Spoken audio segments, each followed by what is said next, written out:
Sports Zone update. Well, it's officially the offseason for the Packers. They cleaned out their lockers today following the loss to Philly on the road in the wild card round yesterday. It was a tough close to a season that started with high expectations. The Packers lost their final 3 games, went 0-6 against the best teams in the NFC, left plenty of questions for those in the locker room to answer afterwards. That included running back Josh Jacobs. Main thing on my mind is figure out, how do we take that step? How do I help the guys take that step? But also, man, we got some guys that, like I said, that our locker room is going to be different. We got some guys due for a contract this year. We don't know what that's going to look like, how that's going to shake up. But I know I'm going to try to get some guys in here. Packers have several key players that are slated to become free agents, with center Josh Myers, quarterback Eric Stokes, and linebacker Isaiah McDuffie among them. Turning to Wisconsin, more than half of their 2025 recruiting class is on campus now as early enrollees, a double-digit number, going to be able to go through winter conditioning and spring practice while their classmates back home are finishing up their senior years.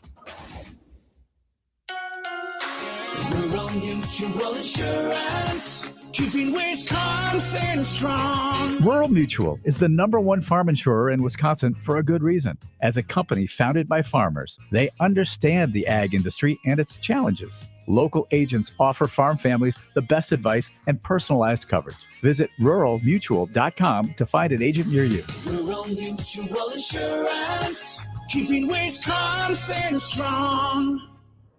Well, it's an off day for the Bucs after going 1-1 on their quick 2-game road trip out east. They will return to the floor tomorrow night to face the Kings in the first game of a back-to-back. And Wisconsin going to try to keep their winning ways going tomorrow against Ohio State. After opening the Big Ten slate 0-2, Wisconsin has won 3 straight and 5 straight overall. With this Wisconsin Sports Zone Network update, I'm Zach Heil, Print. Well, it's never easy when it ends like this. Give Philly all the credit. I thought they certainly were the better team tonight, but I thought our guys competed. It's just, when you come into somebody else's house against a really good football team, you can't start the way that we did, and to fumble the opening kick and then them turn it into a touchdown and be set down 7-0 from the jump. It was obviously too much to overcome, but I appreciate the heck out of our guys in that locker room. Those guys show up every day with a great attitude, great energy, and compete. And I thought our guys competed to the final whistle, to tell you the truth. I thought defensively, we played winning football. It's just offensively and on special teams, we had too many mistakes. And you can't overcome those against a really good football team. So give Philly all the credit. They deserved it. There's a lot of energy and work that goes into this thing, and it should hurt because there is so much time and effort that goes into it. Hopefully we can use this as fuel to have a great offseason and come back next year ready to rock. This is where Wisconsin gathers to talk sports. Packers, Brewers, Badgers, Bucks. The Wisco Sports Show is on the air. Now, here's your host, Grant Bills. I have thoughts on what Matt LaFleur just said, like the content of that 60 seconds, 90 seconds, however long that was. That's from last night's postgame. I have thoughts on what he said, and we'll get to that. A quick thought to begin on how he said it, because last week we were breaking down comments from Jeff Hafley, and we're like, this is a break from the norm, right? When he was talking about the final play of the Bears game, I said, look, if Jeff Hafley believed that miscue was his fault, he would have talked about it for minutes on end, and he would have given all the details, right? We were saying that answer is a break from the norm. That doesn't fit with how he normally talks. I've now listened to Matt LaFleur 4 or 5 times now talk after an elimination game, after a playoff game, after a loss. See, 3 times with Rodgers, now 2 times with Love. So I've listened to him speak after a playoff loss 5 times. The previous 4, he certainly sounded a lot more dejected than that. To me, what I hear again, forget what he said and just listen to how he said it. And if you watch the presser, you can read his face and read his body language and his facial expressions too. But I think you can hear it clear as day just from the audio. I don't think he was too choked up. I don't think Matt LaFleur went to bed last night thinking, man, that was a Super Bowl team and we didn't get it done. To me, he's like, this team, something wasn't clicking. It wasn't working. This team, I mean, shoot, even if he had won tonight, Like, we were never going the distance. And I think that speaks volumes. He might not be wrong. I'm not saying that he's wrong to feel that way, but I definitely feel from listening to his comments, Matt LaFleur was like, this team didn't have it. Because I've heard him distraught. I've heard him choked up after playoff losses. He sounded bummed, but I don't think you can spin that as, man, that's a Super Bowl team and we just blew an opportunity. That's not how he sounded at all. This is the Wisco Sports Show. My name is Grant Bills. Appreciate you being here. We're going to break down the Packers' loss 22-10 to the Eagles. Their season is done. And we're going to take lots of phone calls, I would imagine, gauging your vibe, gauging your feel about this team and the game yesterday, of course, but also the season big picture. And in what ways they maybe took a step forward from last year, and maybe in what ways they took a step back. So a little bit of a de facto post-game show, as we do often Mondays during football season following a Packer game. So I'll get to your phone calls right after the first break, 608-321-1670. The live stream is up, and you can comment on that as well. YouTube and Facebook, just search the Wisco Sports Show with Grant Bills. Subscribe. I would appreciate it, or like the Facebook page. And it always streams on Twitter. If you just want to pop it open, you can follow and interact along on Twitter as well, at Wisco Grant. That was a really weird season. And I've hinted at this a couple of times over the last few weeks. It's very tangled and twisted and complicated. It's a very difficult season to break down. Last year, it was, we think we have our quarterback. Seems like we got a lot of young talent. Seems like Matt LaFleur is the guy. Here we go into the next era of Packers football. Sucks they lost to the Niners, but man, that's more than even I think the most optimistic folks expected. We're feeling great. Last season was very, very easy to kind of summarize. And if you were to have to write a paragraph on how last season went, it'd be a very easy and concise paragraph to write. This season couldn't be more different. They added 2 wins to their win total from last season, and they did it even as their division became the best division in football. And I think that means something. And a caller on Bill's show, I believe it was on Bill's show last week, might have been on the show, it all runs together, but a caller mentioned last week on our network, let's say, that those wins weren't earned with smoke and mirrors. They won 11 games this year, and I think they deserve credit for that. That was a nice step in the right direction. I think they became more consistent, more stable. I think they became, in some ways, a more mature football team, a more consistent football team this year than last year.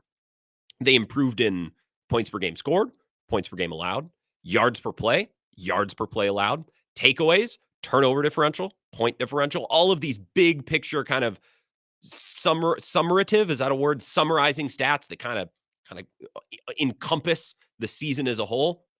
All better, all improvements from last year. And yet, your eyes tell you, yeah, but something's missing. Something wasn't clicking.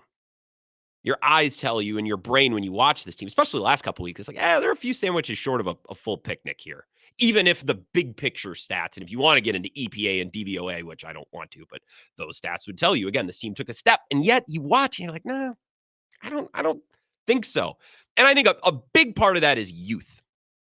And I know Packers fans don't want to hear this, but guys, it's just a fact. They're the youngest team in football, and that plays a role in how this team executes and in certain aspects. It's not an excuse, guys. It's an explanation. You're just explaining what happened to this team. They're the youngest team in football, and that matters, even though you don't want to hear about it. Like, their wide receiving core. Now, I know some of those guys are in year 2, or in the case of Watson and Dobbs, year 3, but that group didn't take enough of a step. And maybe they never will, but I expected more from that group, and they're still a little green. What's the phrase? They're still a little wet behind the ears. Is that, I feel like that's an expression. None of them emerged. And in fact, I think Jaden Reed and Dontavian Wicks for long stretches of the season actually regressed. I think they took steps backwards. Some of their best defenders are younger, and that's going to lead to more mistakes. Like Evan Williams made a lot of good plays, also made mistakes. Javon Bullard made some great plays, including a play on Barkley, but also with that youth, there's going to be some inexperience and some mistakes. Edgerrin Cooper, Matt LaFleur's talked about this in detail. Yeah, he makes a lot of great plays, but also, has a lot to learn. Carrington Valentine, guys, he's 23, and I think he's a fine player. I don't think he's a starting cornerback on a Super Bowl team, I suppose, unless, other areas of the team were amazing. He could be, but I wouldn't bet money that a team is going to win a Super Bowl with 23-year-old Carrington Valentine at corner. A lot of youth. And Jordan Love in year 2 as a starter showed a lot of growing pains this year, especially in a season that was interrupted by injuries twice, right? There's a lot of youth, and I'm not making an excuse for this team when I bring up youth. I'm explaining what we saw. I'm explaining what happened. All of that Youth on defense, youth at wide receiver, relative youth at quarterback, all of that is explainable. That's understandable. And the fact that that didn't prevent them from winning 11 games, I think, is a testament to a lot of the other players on the roster and to some of that youth, because they made a lot of plays too, even though they made some young mistakes, as I detailed. But what I can't explain and what I just don't understand, and this is where I want to start tonight, I don't understand how this team was coached so poorly, especially over the last couple of weeks. Because Matt LaFleur is not young.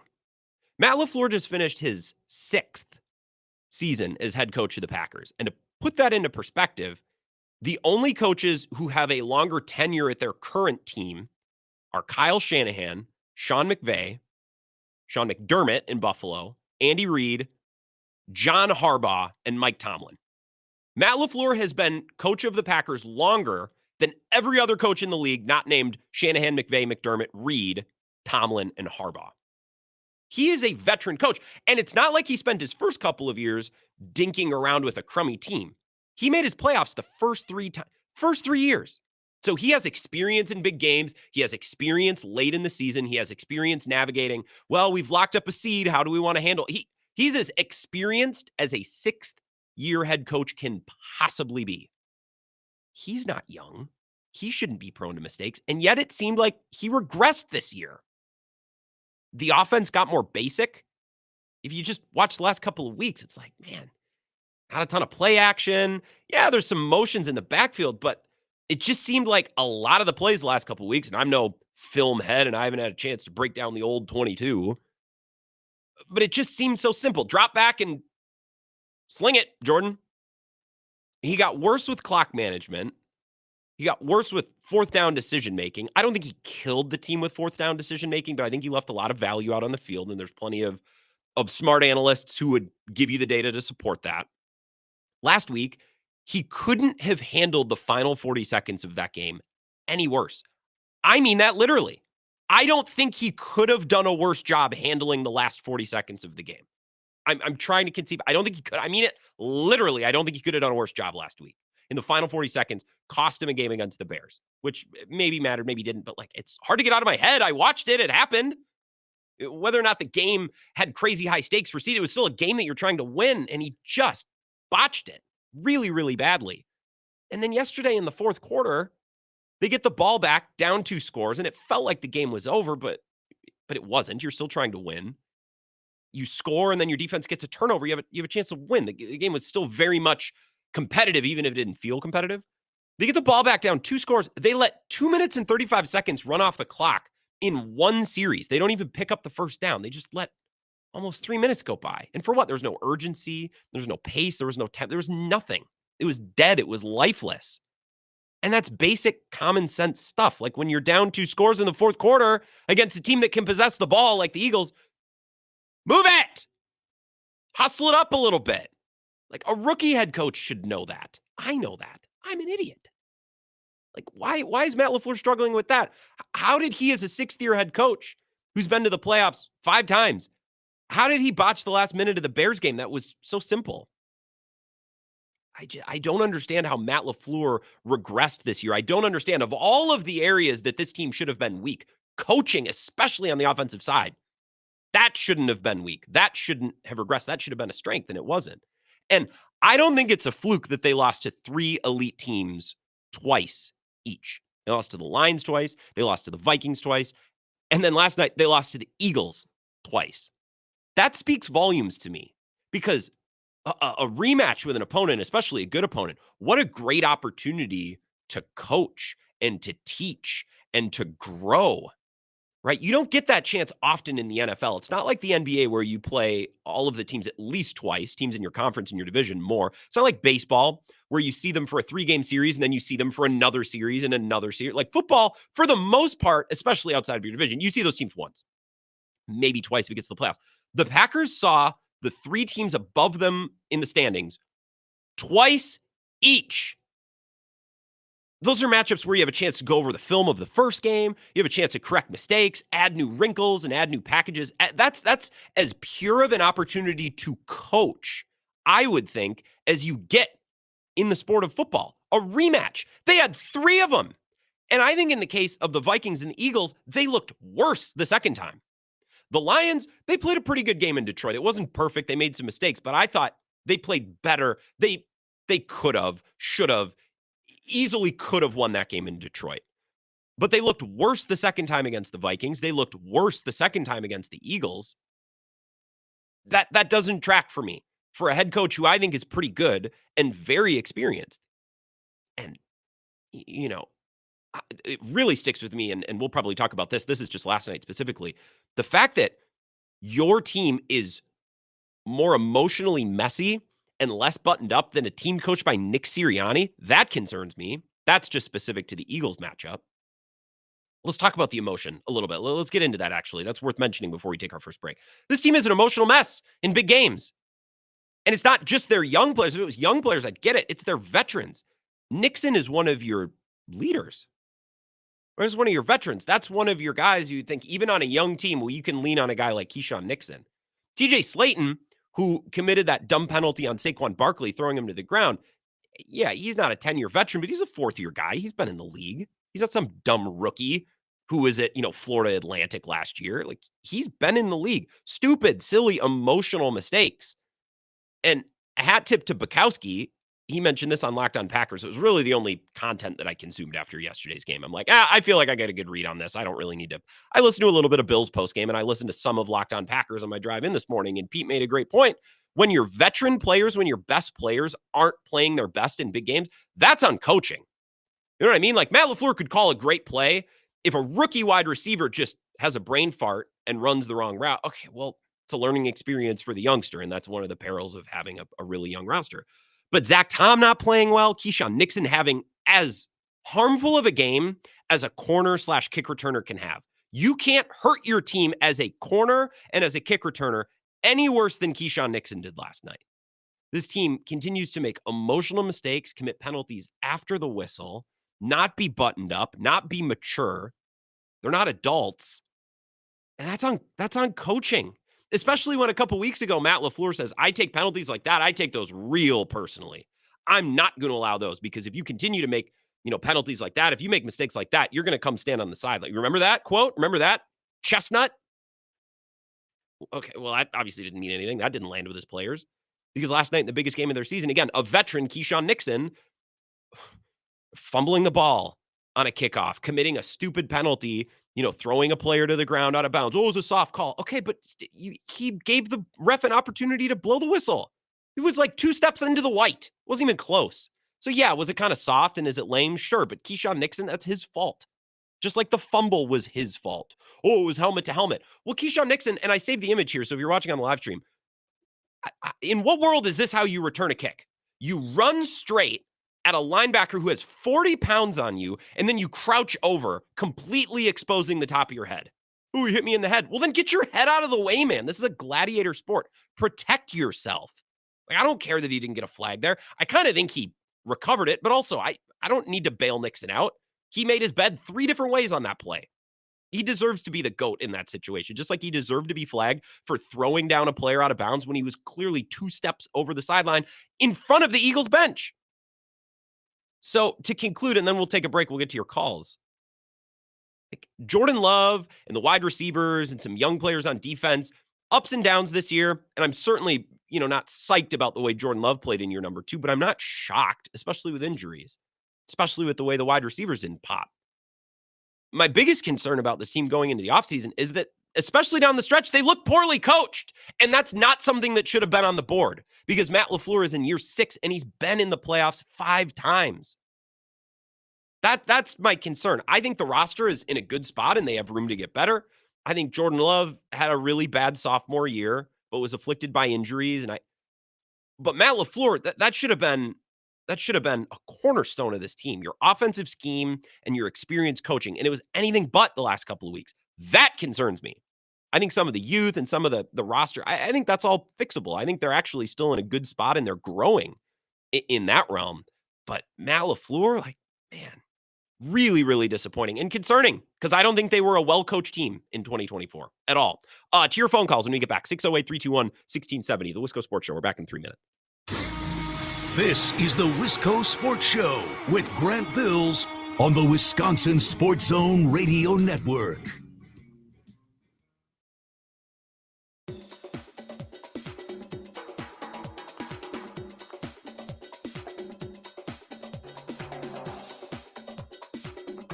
The Wisco Sports Show will resume in 3 minutes.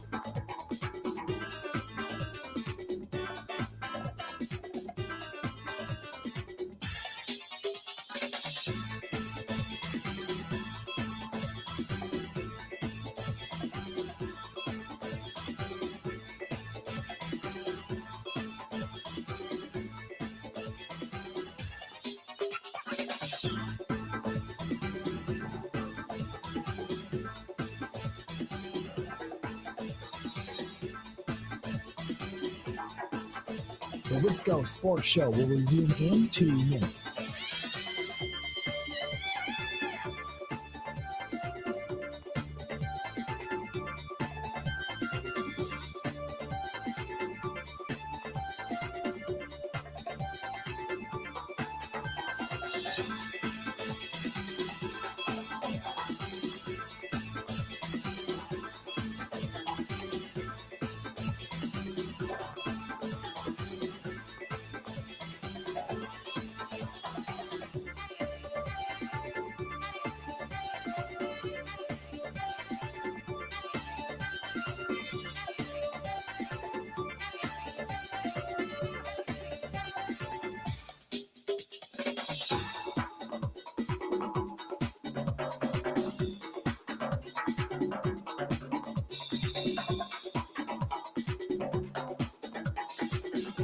The Wisco Sports Show will resume in 1 minute.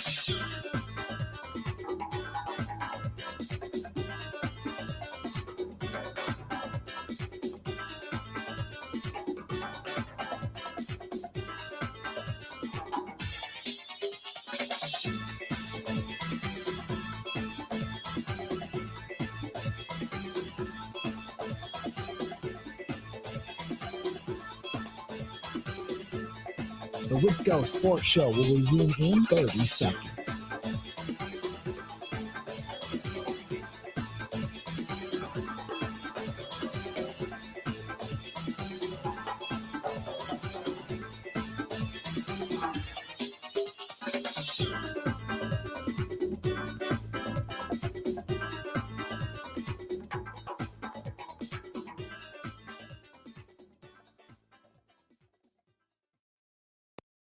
You got to be disciplined at all times, and I get it. Football's an emotional game, but you got to put your emotions in check. I got to look at them, first of all. I know there was a difference of opinion when I was asking some of the guys of what they thought about some of those, but bottom line is you got to keep your emotions in check, and you can't do anything to put yourself in the crosshairs of the officials, and you never know how they're going to officiate that. We just got to be better, bottom line.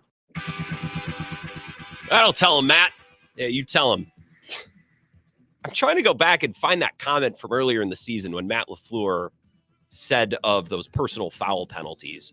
When he said, I take those personal. That's a reflection of me. And if a player makes a mistake like that, they can come stand on the sideline. We'll watch a game together. Well, that did not work. That messaging did not land because another big-time game, high stakes against an elite opponent, and they're committing dumb penalties. I don't care about a difference of opinion. Yeah, maybe the call was a little soft. Don't push a guy down out of bounds. Like, what do you... I don't know. This is so dumb. And that's a reflection of coaching to me. And if you're just joining the show, we're about to get to the calls. I said for the first 15 minutes, look, I can get a sophomore slump from Jordan Love. I understand their wide receivers are young. Maybe we expected too much. They got a lot of young players on defense. Although I thought week after week, especially down the stretch, the defense got better and better. I thought they were great yesterday, but there's a lot of youth. Some of their great players that they're relying on are young there. I get that. That's going to lead to some inconsistency, and it's probably going to make it challenging to win in your biggest games and in your biggest environments. I get all that. Understand. I don't understand how this was a poorly coached team, especially down the stretch this season. That shouldn't have been on the board. Matt LaFleur's in his 6th year. Again, I'll mention this again. He's been with the Packers, and he's been tenured as a head coach longer than any coaches in the league not named Shanahan, McVay, McDermott, Reed, Harbaugh, and Tomlin. He's a veteran, and he's been to the playoffs a bunch, 5 times in his 6 years. He's used to this. So I can understand the youth and some of the inexperience, and I can explain that. I understand that. I don't understand how this became a poorly coached team, and that's my biggest concern going into the offseason. To your phone calls, we're going to take a lot of calls today. It's going to be busy, so grab ass on today of all days, please. 608-321-1670, Wisco Sports Show. Who's this? Hey, Grant. Cone here, on the way to Los Angeles. Left Phoenix this morning. Going to go see some real football tonight. Boots on the ground for Rams, Vikings. Hell yeah. I'm jealous. I'm excited for this game. This is weirdly, I was pretty excited for Commanders Bucks. That was a great game. I think this is the game this weekend that I was, other than that, most excited about. Packers, Eagles, of course, that's our team, but I'm excited for tonight's game. Yeah, excited for a home game for the Rams. Going to go check out SoFi, see what all the hype is on the new stadium. So yeah, excited for that. Are you? Did you get Did you get insurance on that ticket by any chance? Maybe through State Farm. What are you talking about? Well, the game's not in LA. It's in Phoenix. What? Oh, did you not know that, Cone? I got to turn around. I'm on the I-10 right now. You're on the 10? Yeah, turn it around. Come back to Phoenix. I like that. But in all realisticness, disappointing loss. I guess we all saw it coming, but we need to remember this is year 5 of Jordan Love. This was a guy that Matt LaFleur handpicked, moved up in the draft to go get, thought he could be a vessel to run his offense. And outside of those 8 games, we really haven't seen it. And next year, the contract kicks in. I think it's fully okay to take the kid gloves off when talking about Jordan Love. Oh, yeah. His last 2 playoff games, he's been abysmal. That interception to Zach Bond, that can fly on a Monday night game in Las Vegas. That cannot fly in Super Wild Card weekend on the road against a good Philly team. Can't have it. Jordan Love was bad. And also on your take of this team's an emotional wreck, all these interviews today at Locker Cleanout Day doesn't help add to that. No. What is Tucker Kraft saying? What is Jair saying? I mean, this team seems kind of like an S show in the locker room. Seems a little bit like a pig F. I agree. And we're going to get to some of that audio. Cone, I appreciate it. I just got loaded phone lines. Get back to Phoenix. You still have time. When he first signed, I didn't realize he was doing that's fine. Well done, Cone. Jordan Love was bad. And he looked lost. He looked overwhelmed. He wasn't trusting what he was seeing. I just expect more from LaFleur because he's been doing this a lot longer. So, of course, Jordan Love deserves criticism today. He looked overwhelmed. He looked like the lights were too bright. He played really bad. I just expect more from LaFleur.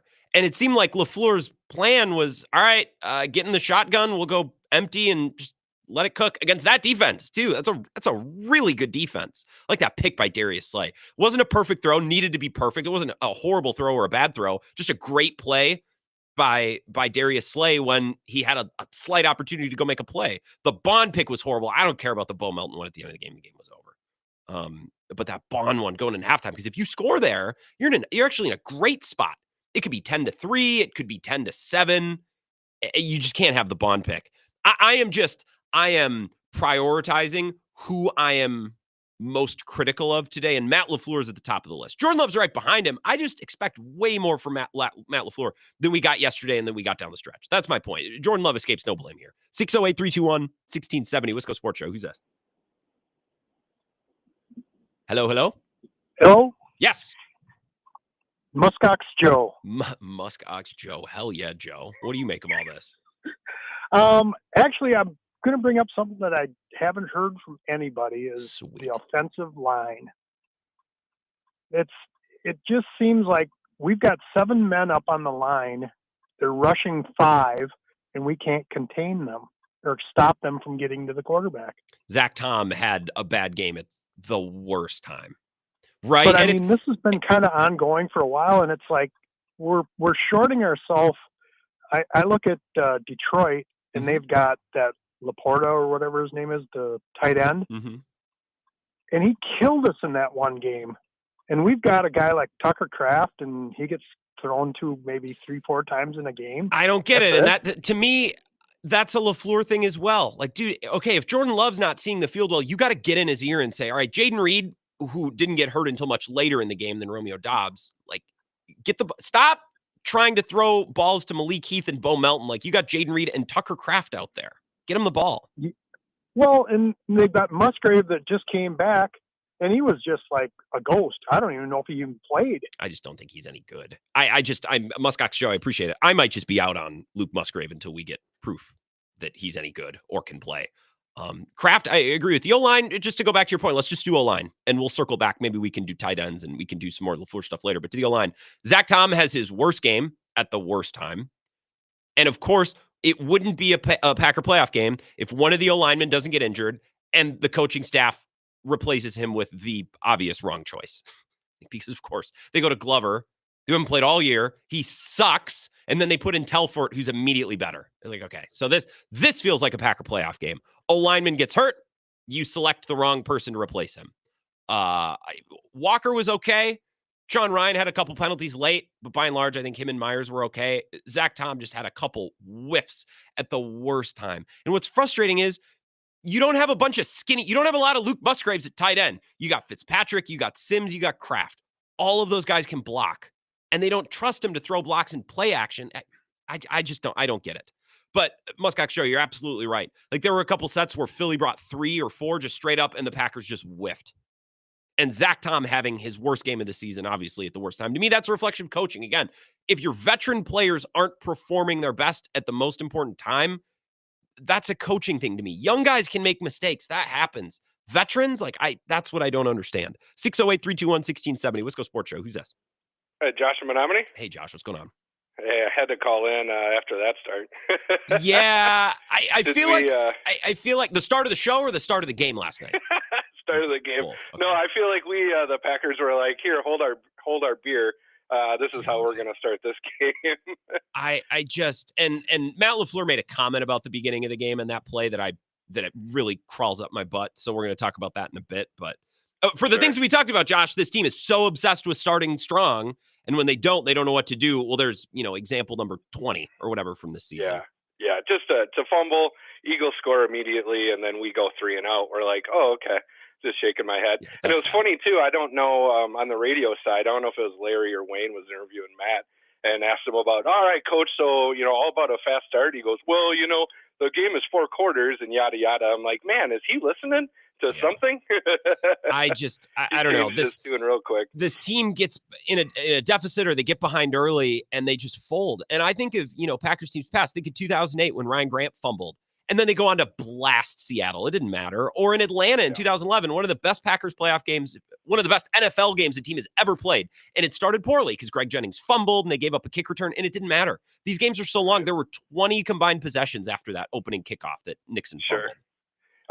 So my final point, I know that we got to be short here. What I've noticed on the stretch, and you guys have hit it all day today, it's just the offense. I don't know what we're doing offensively. When Malik Willis was in there, I could see the game plan. I knew what was going on. Last year, as Bill talked about, cut the field in half. This is your read, 1, 2, 3, tuck it and run, or whatever it is. I don't know what the heck they're doing offensively. No idea.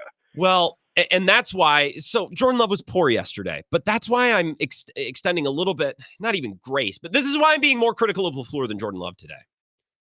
Is because it would be one thing if Jordan Love clearly had an objective and the play was clear and the idea was clear. This is what they're trying to do. They're trying to do this to combat this, and they're trying to execute this to take advantage of this. But for long stretches of the game plan, again, to my dumb fan eyes, looked like, well, we're going to get an empty Jordan Love and shotgun, take the snap, and try to make something happen. And I just don't understand how that's the approach, especially against that defense, especially once guys start to get hurt. It would be one thing if Jordan Love had reads and there was a clear objective and he just wasn't getting it. But that didn't seem like the case to me. There wasn't a strong plan. There wasn't anything. I don't know what Matt LaFleur is doing. One more call, and then we got to take a break. 608-321-1670. Wisco Sports Show. Who's this? Denny from home. Denny, good evening. Okay, I agree with you and Bill 1,000%.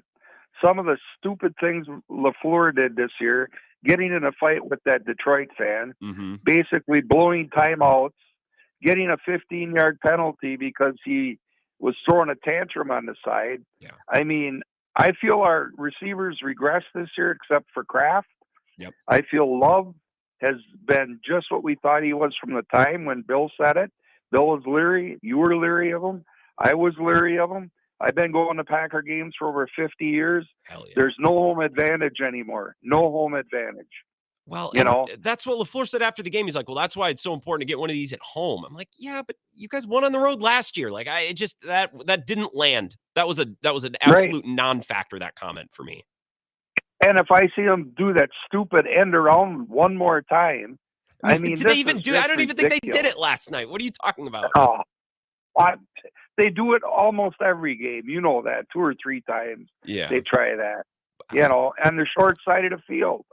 You know, I don't know that they did that last night, but I agree with you. But last night I would have accepted it. Like, just get Jaden Reed the ball. And you know me, Denny. Like, I don't think Jaden Reed is the superstar budding, all pro that a lot of people think he is, but he was by far your best option last night, especially once Dobbs went down, and they just didn't go his way until they did, and then he got hurt.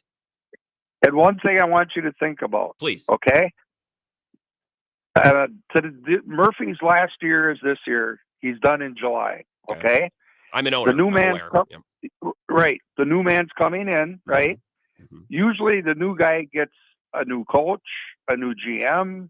I think it's something very, very real to think about because it could happen. It could, and I know that that's like common. I know that's common around the league. Well, the GM wants his own guy or the president wants his own guy. I just don't know. I'm not going to assume that that's how it works in Green Bay.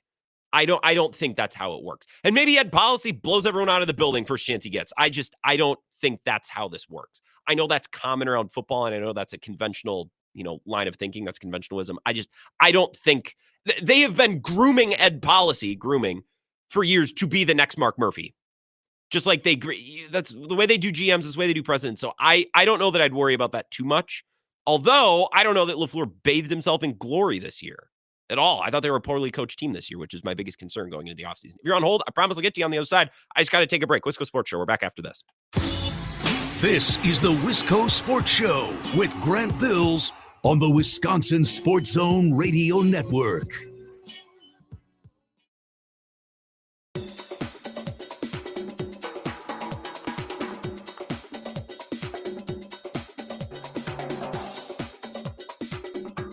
The Wisco Sports Show will resume in 5 minutes.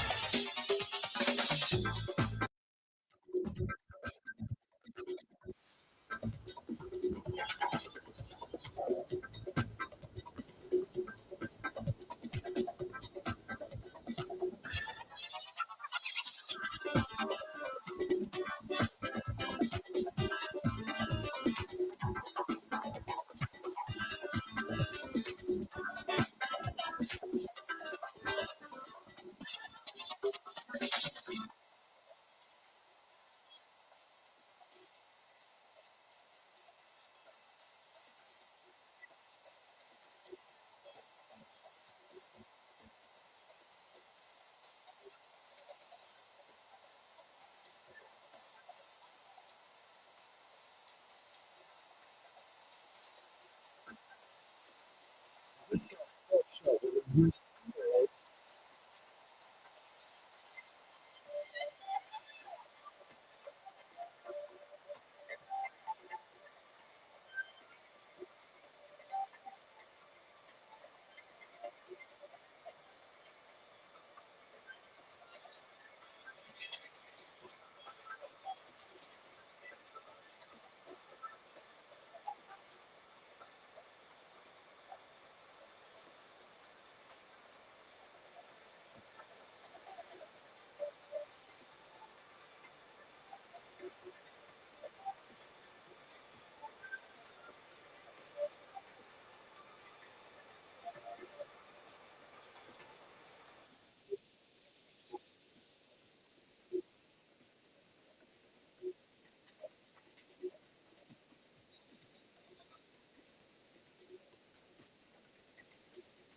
Wisco Sports Show will resume in 3 minutes.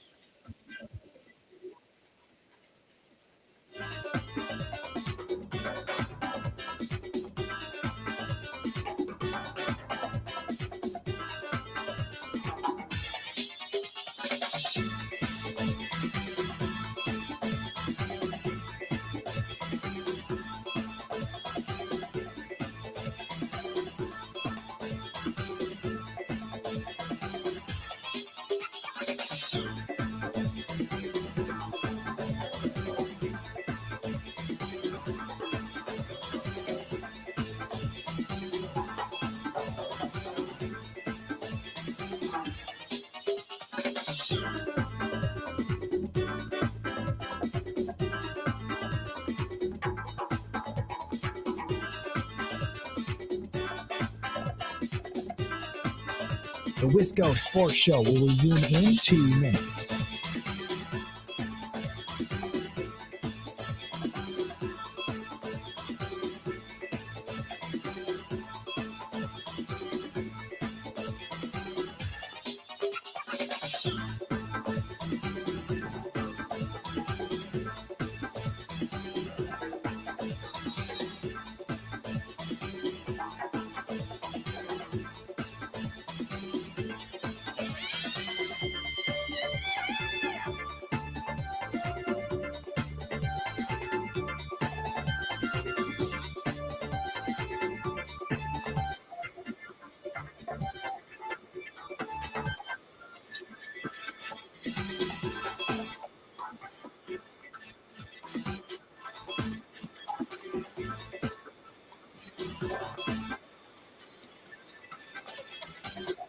The Wisco Sports Show.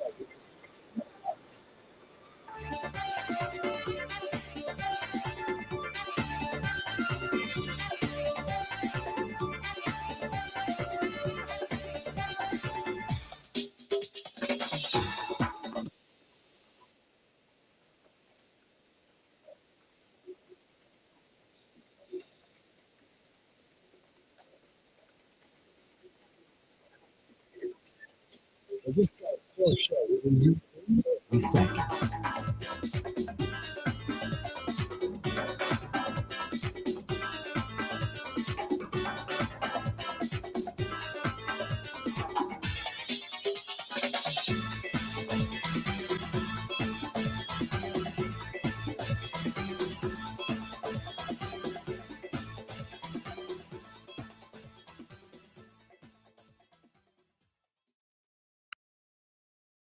It better be pretty clear to our team is just what I deem as the selfish penalties. You know, John getting unsportsmanlike, those cannot happen. I take those very personally. The way I told them is those are on me. That's on me because I put you in a position to get that. So next time that happens, you can take your helmet and come stand right next to me and we'll watch the game together. That was Matt LaFleur after last night's game. I assume talking about Keyshawn Nixon's personal foul, throwing down a player out of bounds. That's 15 yards. And then later, TJ Slayton throwing down Saquon Oh, hold on. There's a producer in my ear. Oh, that wasn't from last night? Oh, that was from November 8th. Message must not have sunk in. Maybe next year. Maybe it needed the offseason to really sink in.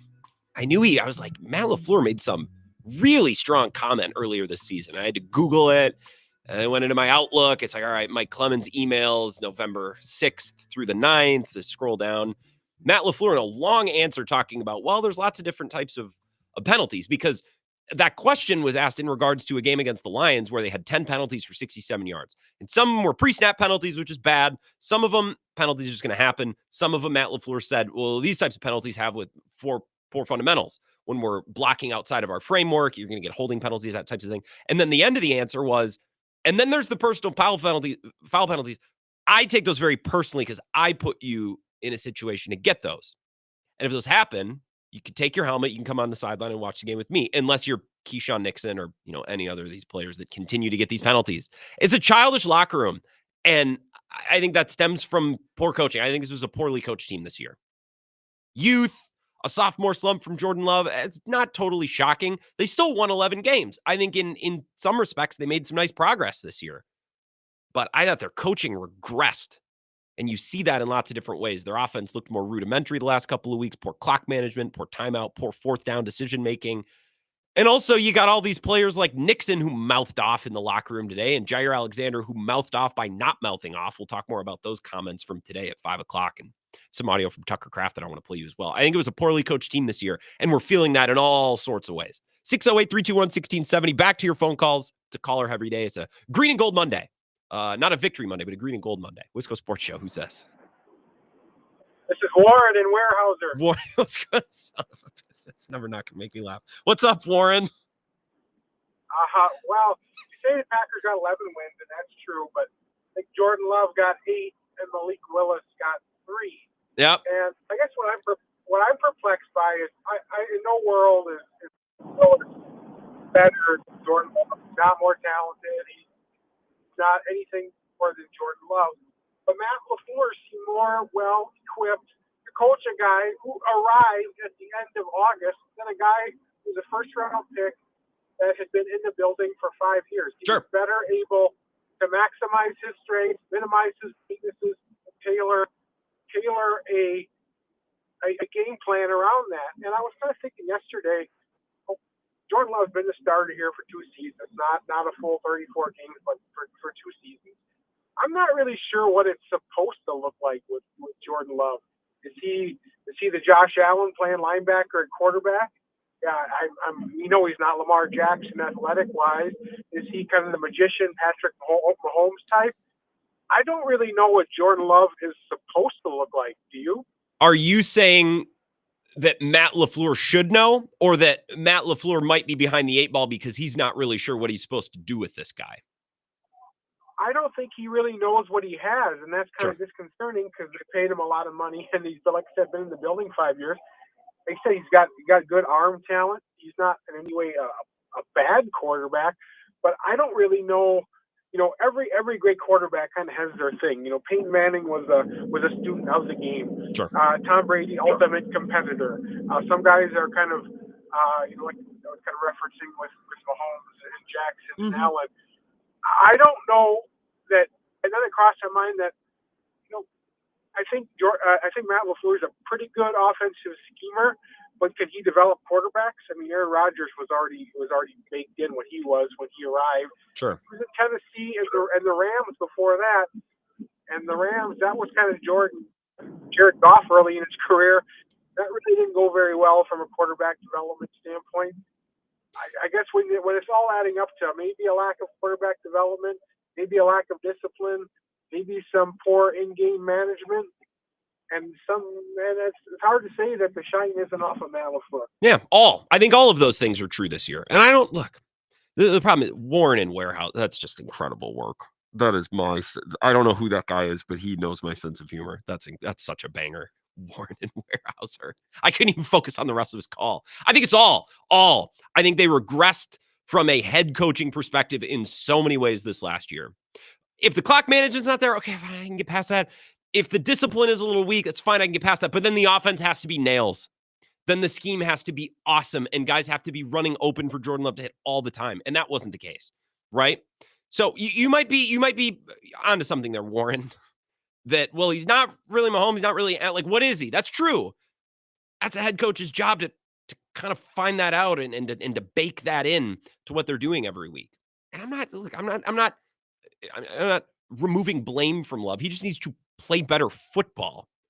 But I have no clue what they were even trying to do the last couple of weeks on offense. And when I can't see a clear objective, when I can't see it with I see what they're trying to do. When I can't see it, I worry. That concerns the heck out of me, especially when, the game management stinks. And I think he's a little loose and fast with the locker room and what he allows. Obviously on the field, and I think off. We'll get to some of that sound from the locker room earlier today. Just big-time regression from a coaching perspective in 2024. Let's take another caller to Wisco Sports Show. Who's this? This is Bill. Actually, this is Pissed Off Bill. Oh, hey, Pissed Off Bill. What's up? Well, you're pissed off, obviously. Well, I've listened to everybody, and I wasn't very happy last night or today. But I think what I'm more unhappy about is the fact that we were 0-3 at home against the NFC North. Mm-hmm. We were 1-5 against the NFC North, and we should have been 0-6. Mm-hmm. Pure luck that we didn't. And Matt LaFleur, he's an offensive coordinator. He's not a head Not coach. this year. That wasn't even that good this year. I see. That's the thing. Pissed off, Bill. I can if some of the head coaching things aren't great, that's fine. You can supplement that with assistance. The offensive coordinating stuff wasn't even good the last month of the season. That's why I'm so worried. So I agree with you. Just to add to what you're saying. I know they've got to bring him back next year. But and they should. I just we've lost. Something. We have to look at our whole organization, because what we've had the last 30 years, and we've only got 2 Super Bowl titles. Mm-hmm. We need to look at the whole organization, because we've had too much talent to only get 2 Super Bowl titles. So that's a bigger picture conversation, and we'll probably get to that in this offseason because that's a good offseason topic. to specifically talk about, you said, well, they'll bring Matt LaFleur back because they have to. Well, I think they should. I think this offseason is going to be a lot of reflection for him and a ton of reflection and study for Jordan Love and say, okay, let's watch year one. What went well? What worked? What didn't? In what ways did we get away from that in year two? Or in what ways did defensive coordinators and defenders react and respond to year one? And what did I not do a good job? What didn't I have a counter for in year two so I can prepare and I can arm myself with that for year three? This is a huge offseason, and they're all big. This is the thing. Oh, next year, I talked about this last week. Next year's a huge year for LaFleur. All of these years are huge for all the coaches, okay? But I think this offseason, especially for LaFleur and Love, it's like, okay, in what ways did we get away from what made us so great the first year, especially down the stretch? There's a lot of research, a lot of digging, self-scouting, because while I think they regressed big time this year from a coaching perspective, and that's the theme of the show, at least for me, it's not to say that I think Matt LaFleur's a bad coach. I think he had a bad year, and he lost himself a little bit, and this offseason will be about getting back to what was working in year one with Jordan Love, and for a long time with Rodgers, too. We have plenty of sample size with LaFleur to show that he's a good coach. Let's take one more call, and then we'll get our last break of the hour in Wisco Sports Show. Who's this? Hey, it's Uncle Packer. Uncle Packer, what's up? You know, I think last year we were rebuilding. We were on a rebuilding year, and we surprised. We won on Thanksgiving against the Lions, and we had a pretty good end of the season. And then we came in against Cowboys, and we smoked them, and we got all this hope going. And we should have been back to the rebuilding kind of thing. We had a decent year this year. Why do you say we should have been back to the rebuilding? Shouldn't this year have been a further step? A further step, and it was a good further step. I think in some ways. In some ways, we had a decent year. We won 11 games. We learned a lot about what we have to do for next year. I think if we go in with this receiver by committee thing, we're foolish. I think our number one receiver is not on the roster. We need a number one. I don't think that works. We need somebody. I don't think anybody on this roster. Look in the other part of the NFC, just the NFC North. Wouldn't you rather have Jefferson than their receivers? Yeah. Even Chicago's receivers. Yeah, Chicago's is iffy. I think DJ Moore's nice, and Odunze's a nice young player too. There's two different things. If you believe they need a wide receiver one, got it. I can be on board with that mostly, but it's different to say they need a wide receiver one versus the wide receiver one isn't on the roster. Because I still own a lot of stock in these young wide receivers. They just didn't pop in year two like they needed to. I still think they can, but I know some people don't feel that way. So you don't think these young wide receivers are all that? Well, I've lost a lot of faith in Christian Watson. Well, and the fact that he's going to miss most or all of next year, I mean, that's just yeah. He just can't stay healthy. Romeo Doubs, now that I know him more, I think he's kind of maybe a little bit of a head case. I don't know. I just don't know. And I love Jaden Reed. He's great, but he got hurt. And it's just like we didn't have anybody else to come out there. I'm not good with names, but Wicks and 18, I can't think of his name right now. Malik those Heath, guys are good, I guess, but they didn't prove it. We need somebody to catch the ball, and we need Jordan Love to have a short game. I hate that when we got 3rd and 2 and we throw the ball way down the field and he's not accurate. So Jordan Love's got a lot to do, and maybe you were right about Jordan Love.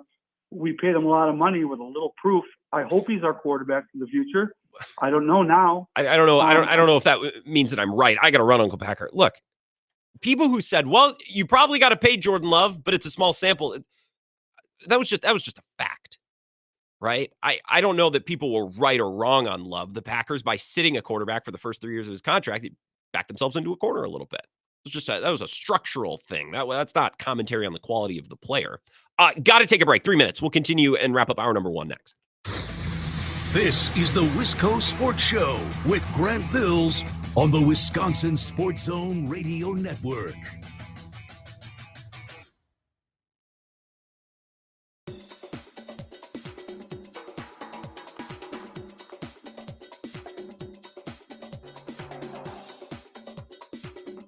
The Wisco Sports Show will resume in 3 minutes.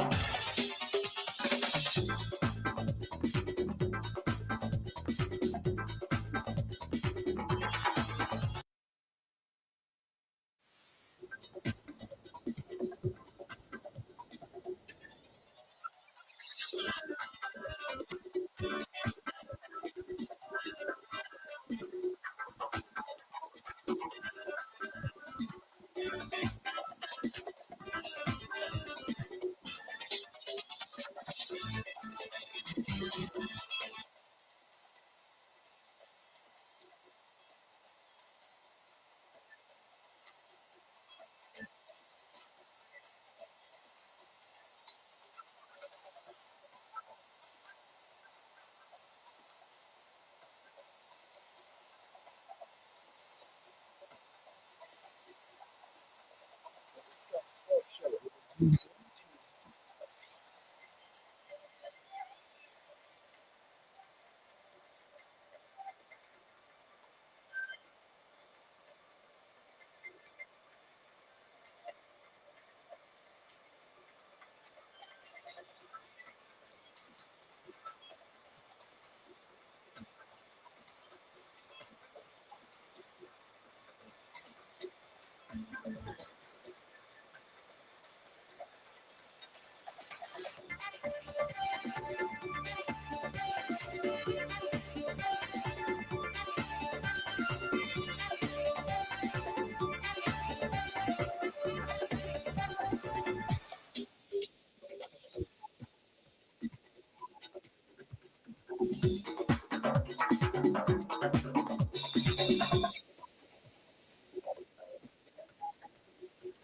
Wisco Sports Show. The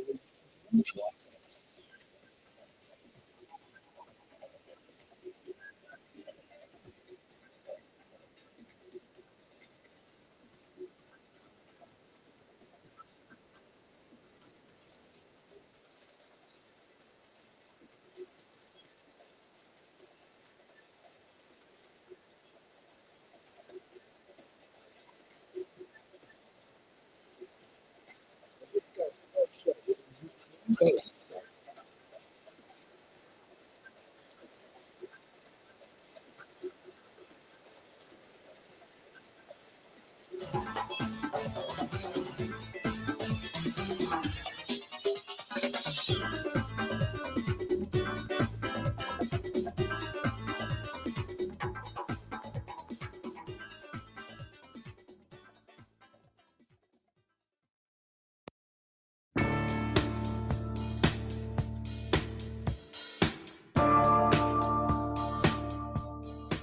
It's the Wisco Sports Show.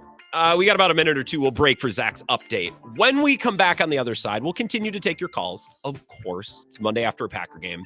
I also wrote a couple more things down that I want to talk about. Maybe we can build on the wide receiver discussion that Uncle Packer started, because a lot of Packers fans are admitting defeat. It's like, oh, we do need a wide receiver one. I think in a way, yes, but a lot of Packers fans are like, well, you got to go get T. Higgins. I don't think that fixes what is ailing them at that position. I think it's a little bit more complex than that. So I'll give you my 2 cents on that. Also, a comment from Matt LaFleur that really crawled up my ass after the game last night. I tweeted it and posted it on the Facebook page too, so you might know what comment I'm talking about. And Gabe and Tosa brought it up on Bill's show earlier today. I was so excited. Bill had so much to say and so much to talk about, I didn't even need to bring it up, because sometimes it's like if I got something great, I feel like I owe it to Bill to bring it up, but I saved it for tonight, which I love. Oh, and also audio from today's locker room, which was kind of a pig F, to use mellow terms. I won't say the full thing, but it's kind of a pig F. So we'll get to that. Some audio from locker cleanout day today as well. First, 2 minutes, Zach Heilpern, hour number 2, Wisco Sports Show next.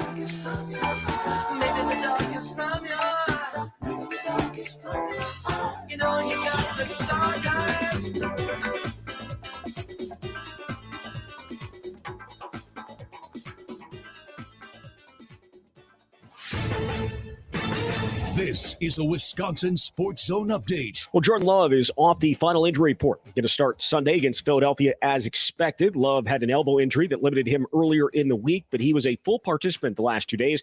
But there's still a few injuries to keep an eye on. Sunday, Walker, Evan Williams, TJ Slate, and Brett Cox, all listed as questionable on the Eagles side of things. Quarterback Jalen Hurts cleared the concussion protocol and is slated to start. Packers 4.5 underdogs going into the game. They've been their best on offense this year. They've run the ball early in the game, which meant the player was asked this week about that run game, especially on the defense like Philadelphia. It's hard to consistently drop back in this league. There's a lot of great pass rushers, and we're going against a weak defensive line this week in Philly. So it does alleviate some of that pressure of having to push the ball down the field. But really consistently run the football with efficiency, it typically keeps you ahead of the sticks. So you're not put in situations where it's known passing situation where the defense can just tee off on you. Again, the Packers and Eagles on Sunday, slated for 3:30. Meanwhile, Packers safety Xavier McKinney was named a first-team All-Pro today. First time he's earned that honor. Former Badgers linebacker and current Philadelphia Eagle Zach Vaughn also named to the first team.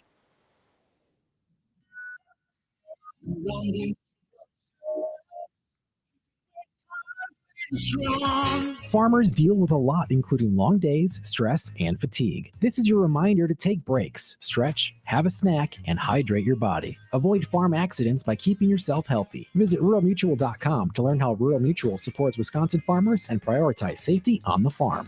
Rural Mutual Insurance, keeping Wisconsin strong. Well, the Bucks and Badgers both in action tonight. Milwaukee facing off against Orlando, while the Badgers hosted Minnesota at the Kohl Center. With this Wisconsin Sports Zone Network update, I'm Zach Heil. Well, it's never easy when it ends like this. Give Philly all the credit. I thought they sounds certainly were the easier better than it team has tonight, the other and, playoff losses, though, to be fair. but I thought our guys competed. It's just, when you come into somebody else's house against a really good football team, you can't start the way we did, and to fumble the opening kick and then turn it into a touchdown and be set down 7-0 from the jump. It was obviously too much to overcome, and but I appreciate the heck out of our guys in that locker room. Those guys show up every day with a great attitude, great energy, and compete. And I thought our guys competed to the final whistle. To tell you the truth, I thought defensively, I thought we played winning football. It's just offensively and on special teams, we had too many mistakes, and you can't overcome those against a really good football team. So give Philly all the credit. They deserved it. There's a lot of energy and work that goes into this thing, and it should hurt because there is so much time and effort that goes into it. Hopefully we can use this as fuel to have a great offseason and come back next year ready to rock. This is where Wisconsin gathers to talk sports. Packers, Brewers, Badgers, Bucks. The Wisco Sports Show is on the air. Now, here's your host, Grant Bills. That's Matt LaFleur, kind of his opening statement after the game last night, and I had to be a smartass. He's like, this is never easy. As I said back at 4 o'clock, he sounds a lot less distraught than he sounded after previous playoff losses. I can almost hear it in his voice. You can see it in his face, too. His body language and his tone both scream, it sucks to lose, but I'm not going to lose any sleep over this team missing an opportunity to win a Super Bowl. They didn't have it. Didn't have it in them. And part of that is coaching. I think a huge part of that is coaching, as we've talked about.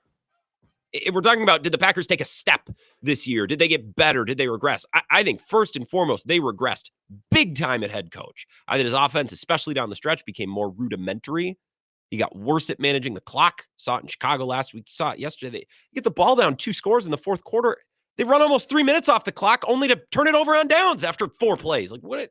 No urgency, nothing.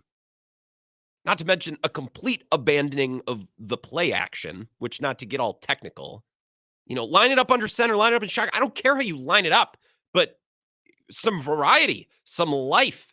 I should be able to watch on my TV and think, oh, I see what they're doing. They're trying this, or they're going, it was just a line it up. Hut, all right, go get open. It looked like the end under McCarthy, which kind of becomes the standard for, I'm not sure what we're doing here. I think that becomes the comp. Couple of texts here, 608-321-1670. LaFleur says the same crap after every game. Complimentary football. We need to be better. It's on me. Where is the line drawn? The comments show no results week after week. Well, yeah, the comment, especially the result week after week that comes to mind, and I played this earlier, is back in November after the Lions game, they had 10 penalties for like 70 yards. And he said after the game, now the personal foul penalties, the unnecessary roughness penalties, I take those personally. We got to cut those out. If my players are committing those penalties, they can take their helmet off and come stand on the sideline here next to me, except for Keyshawn Nixon, because he keeps doing it, which is even more concerning because he's a veteran. Like, I need to rely on my veterans to not do dumb stuff. And yet last night, like so many times down the stretch, it's the veterans doing the dumb things. It's the youngest team in football, and the young players make some mistakes. That's fine. That's baked in. I can't also have it from the vets. I can't have it. This text says, come on, your number 12 and number 3 receiver. I assume you mean number. This seems like voice to talk. You lose receivers. And you got another team that's coming off 45. And that makes no sense. You just proofread before you send next time. I'm not going to decipher that. Tim, not Tom and Madison, says, I keep saying this to anyone who will listen. Jordan Love is Dak 2.0. Favre and Rodgers could take a 4-win roster and will them to the playoffs. Love will take a 4-win roster and end the year with 4 wins. There is a difference. Well, I don't think Love is as good as Favre and Rodgers, to your point. I mean, Love absolutely packed it up the ass of Dak Prescott last year.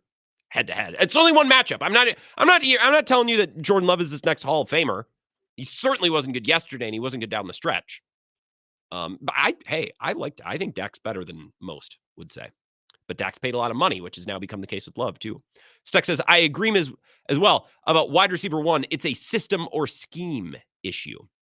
Here's the thing about wide receiver 1, and then we can get back to taking your phone calls. I think my biggest disappointment in the Packers this year, other than Matt LaFleur, who I thought really regressed down the stretch, my biggest disappointment for many players was the wide receiving core. I was so excited to see the steps that Dobbs could take, the steps that Watson could take, Reed, Wicks, Kraft, too. I thought Kraft was one of the brightest spots of the season. I thought he was excellent. I thought they could have used him more, and they didn't. What the hell do I know? I'm just some hack on the radio. Oh, great. Yeah, you microphone warrior. I don't know. Tucker Kraft seems good. Let's throw him the ball a little bit more. No, we got to get Bo Melton and Malik Heath touches on the goal line. My biggest disappointment this year from any players, it was the wide receiving core. Nobody took a step.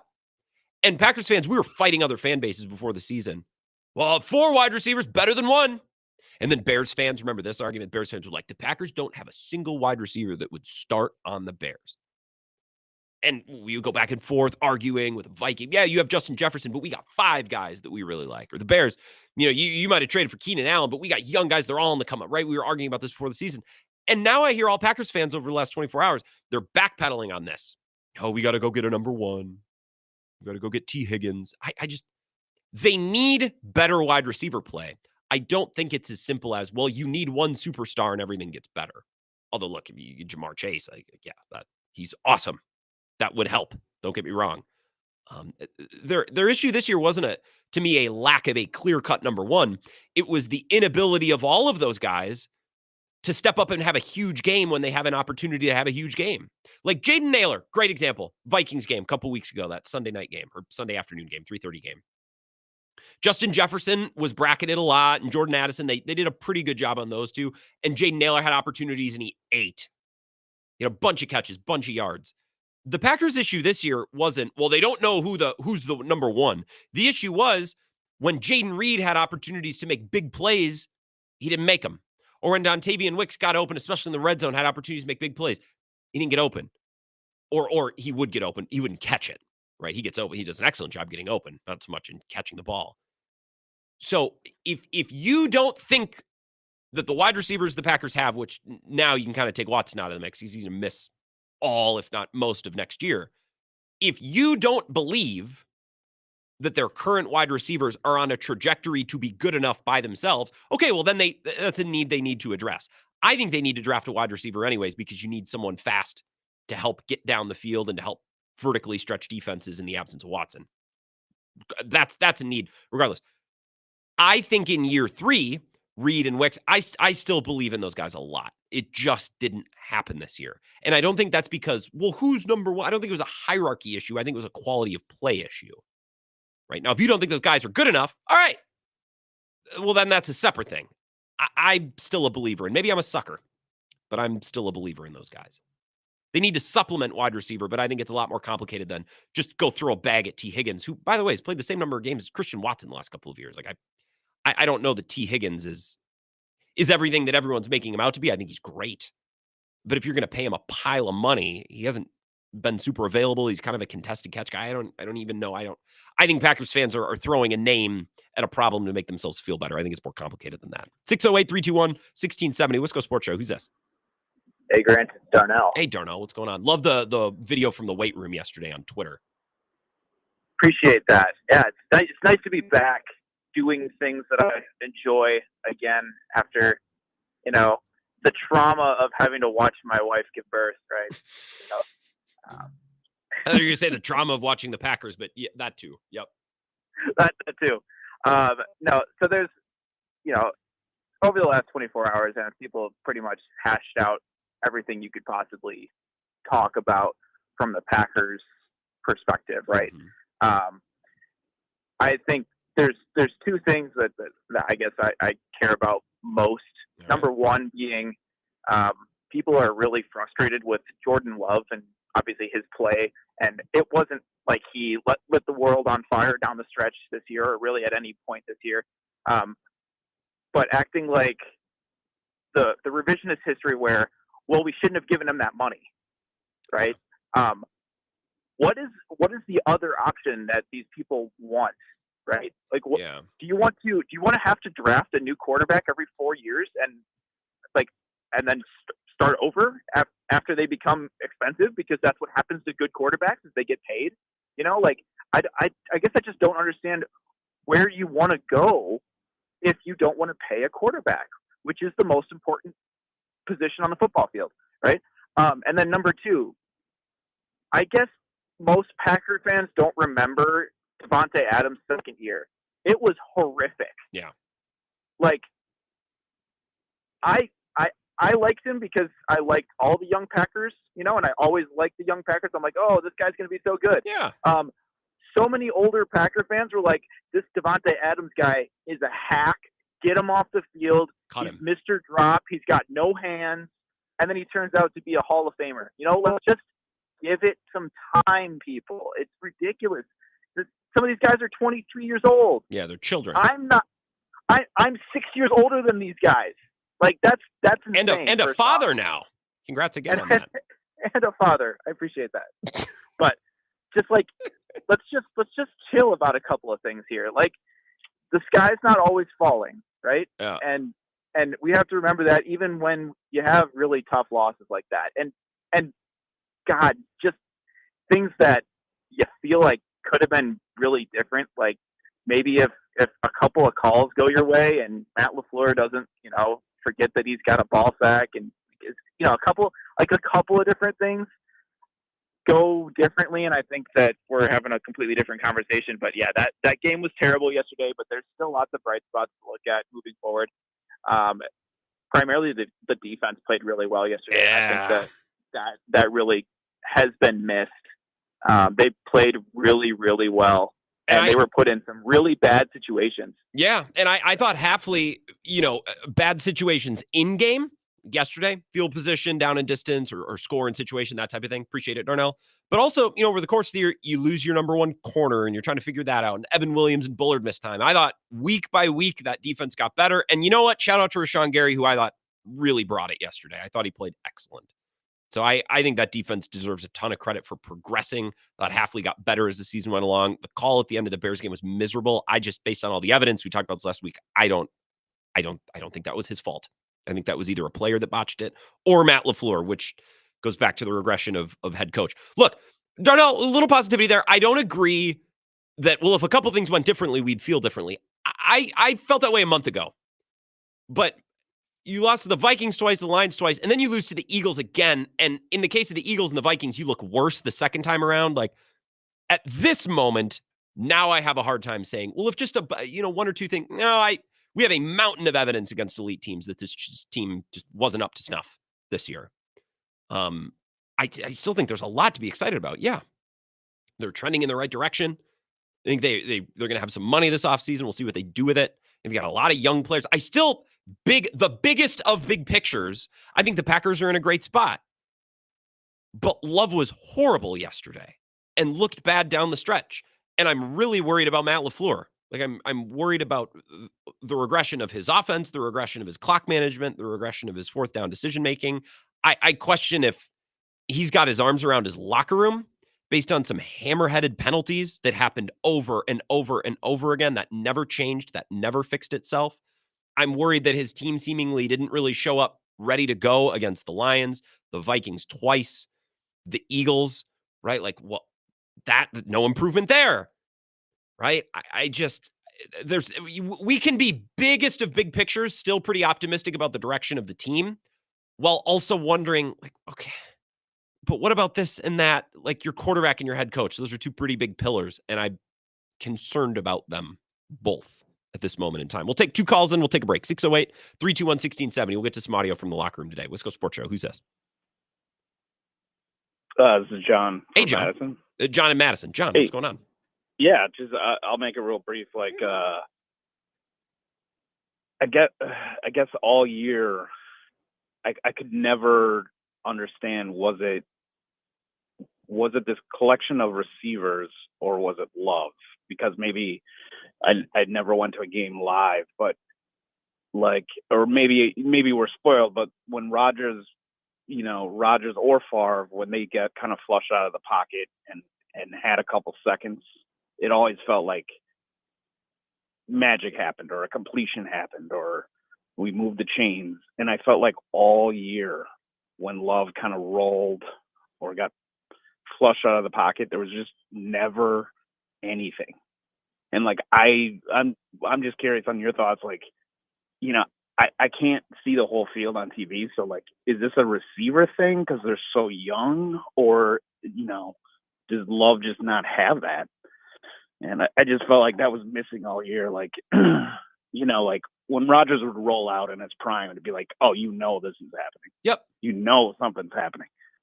So that's just one thing I just wonder about kind of the whole year. Yeah. Kind of saw it again last night, but yeah, that's all I got. Great call, John and Madison. Appreciate the time. Lazy answer, but the correct answer is a combination of everything. Like, I think it was probably the wide receivers, probably Love, who just, I think by the end of the year, coming to a head last night, he just didn't trust what he was seeing. He was feeling pressure that wasn't there. He just wasn't right. But also, it's the job of a head coach to feel when the quarterback is a little lost or to feel when something isn't working and say, okay, now here's what we're going to do to get the train back on the tracks. And Matt LaFleur had nothing for him the last 3 weeks. Nothing. And you look at games down the stretch last year, the types of plays and the types of players that he was able to scheme open with different concepts, he just had none of that.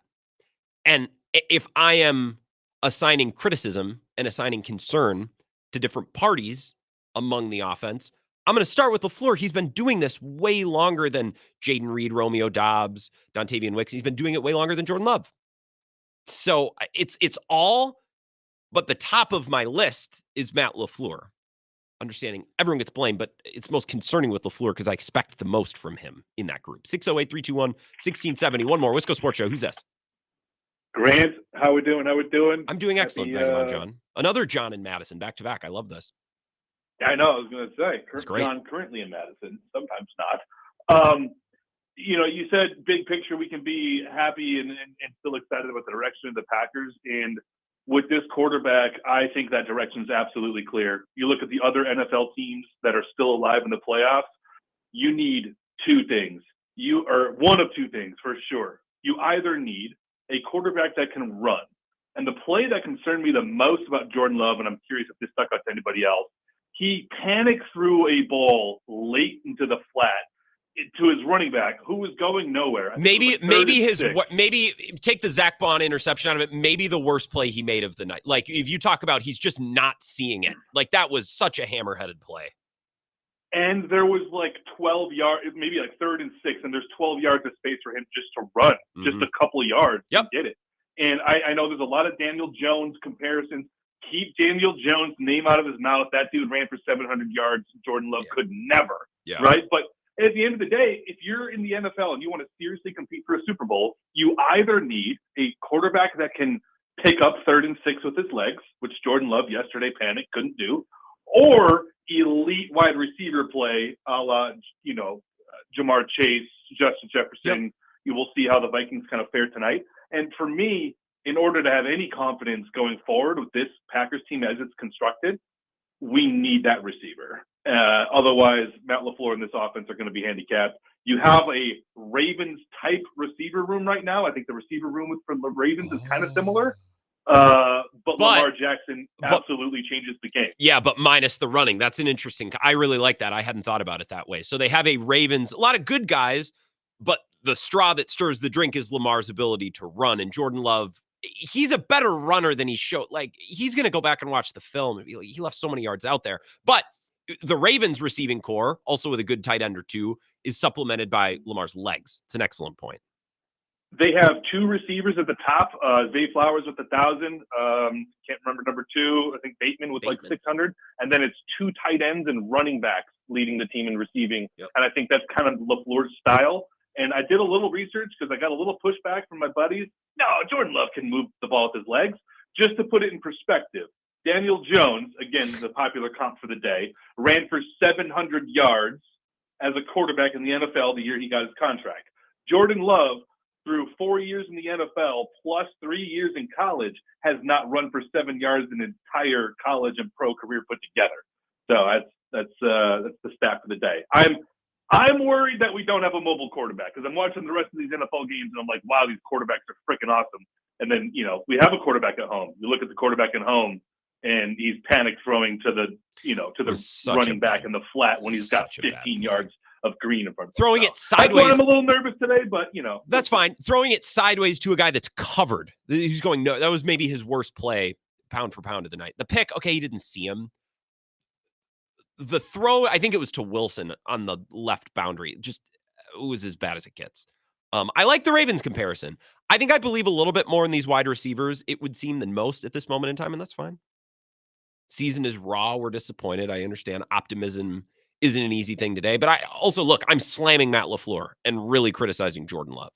But I think there are plenty of things to be optimistic about, but that doesn't mean that we shouldn't call a spade a spade. Matt LaFleur was a really poor head coach down the stretch, and Jordan Love was a really poor quarterback. 3 minutes, we'll come back. I want to play you some audio from the locker room today, some comments from Tucker Kraft and one from Keyshawn Nixon, and a non-comment from Jair. We'll do that next. This is the Wisco Sports Show with Grant Bills on the Wisconsin Sports Zone Radio Network.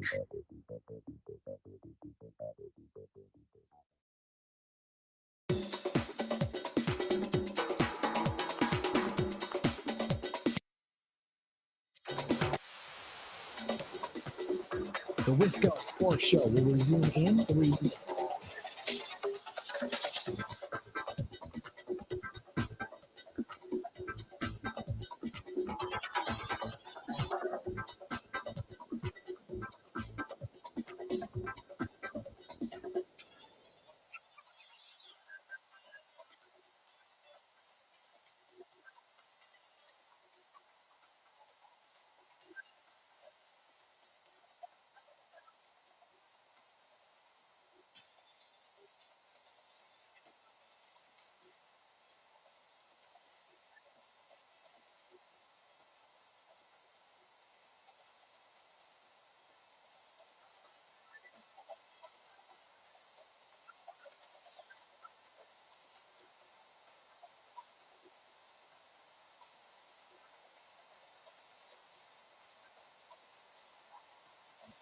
Wisco Sports Show will resume in 2 minutes.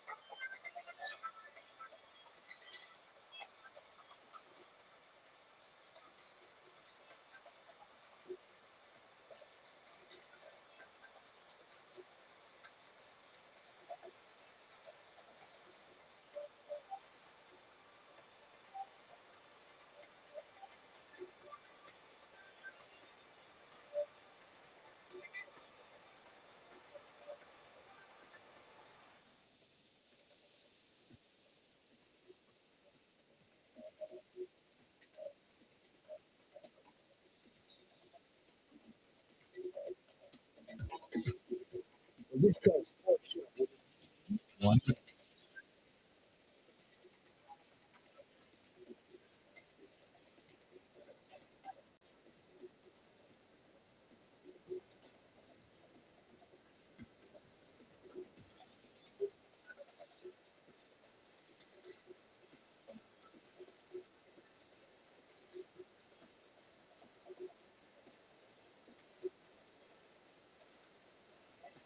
Wisco Sports Show will resume in 30 seconds.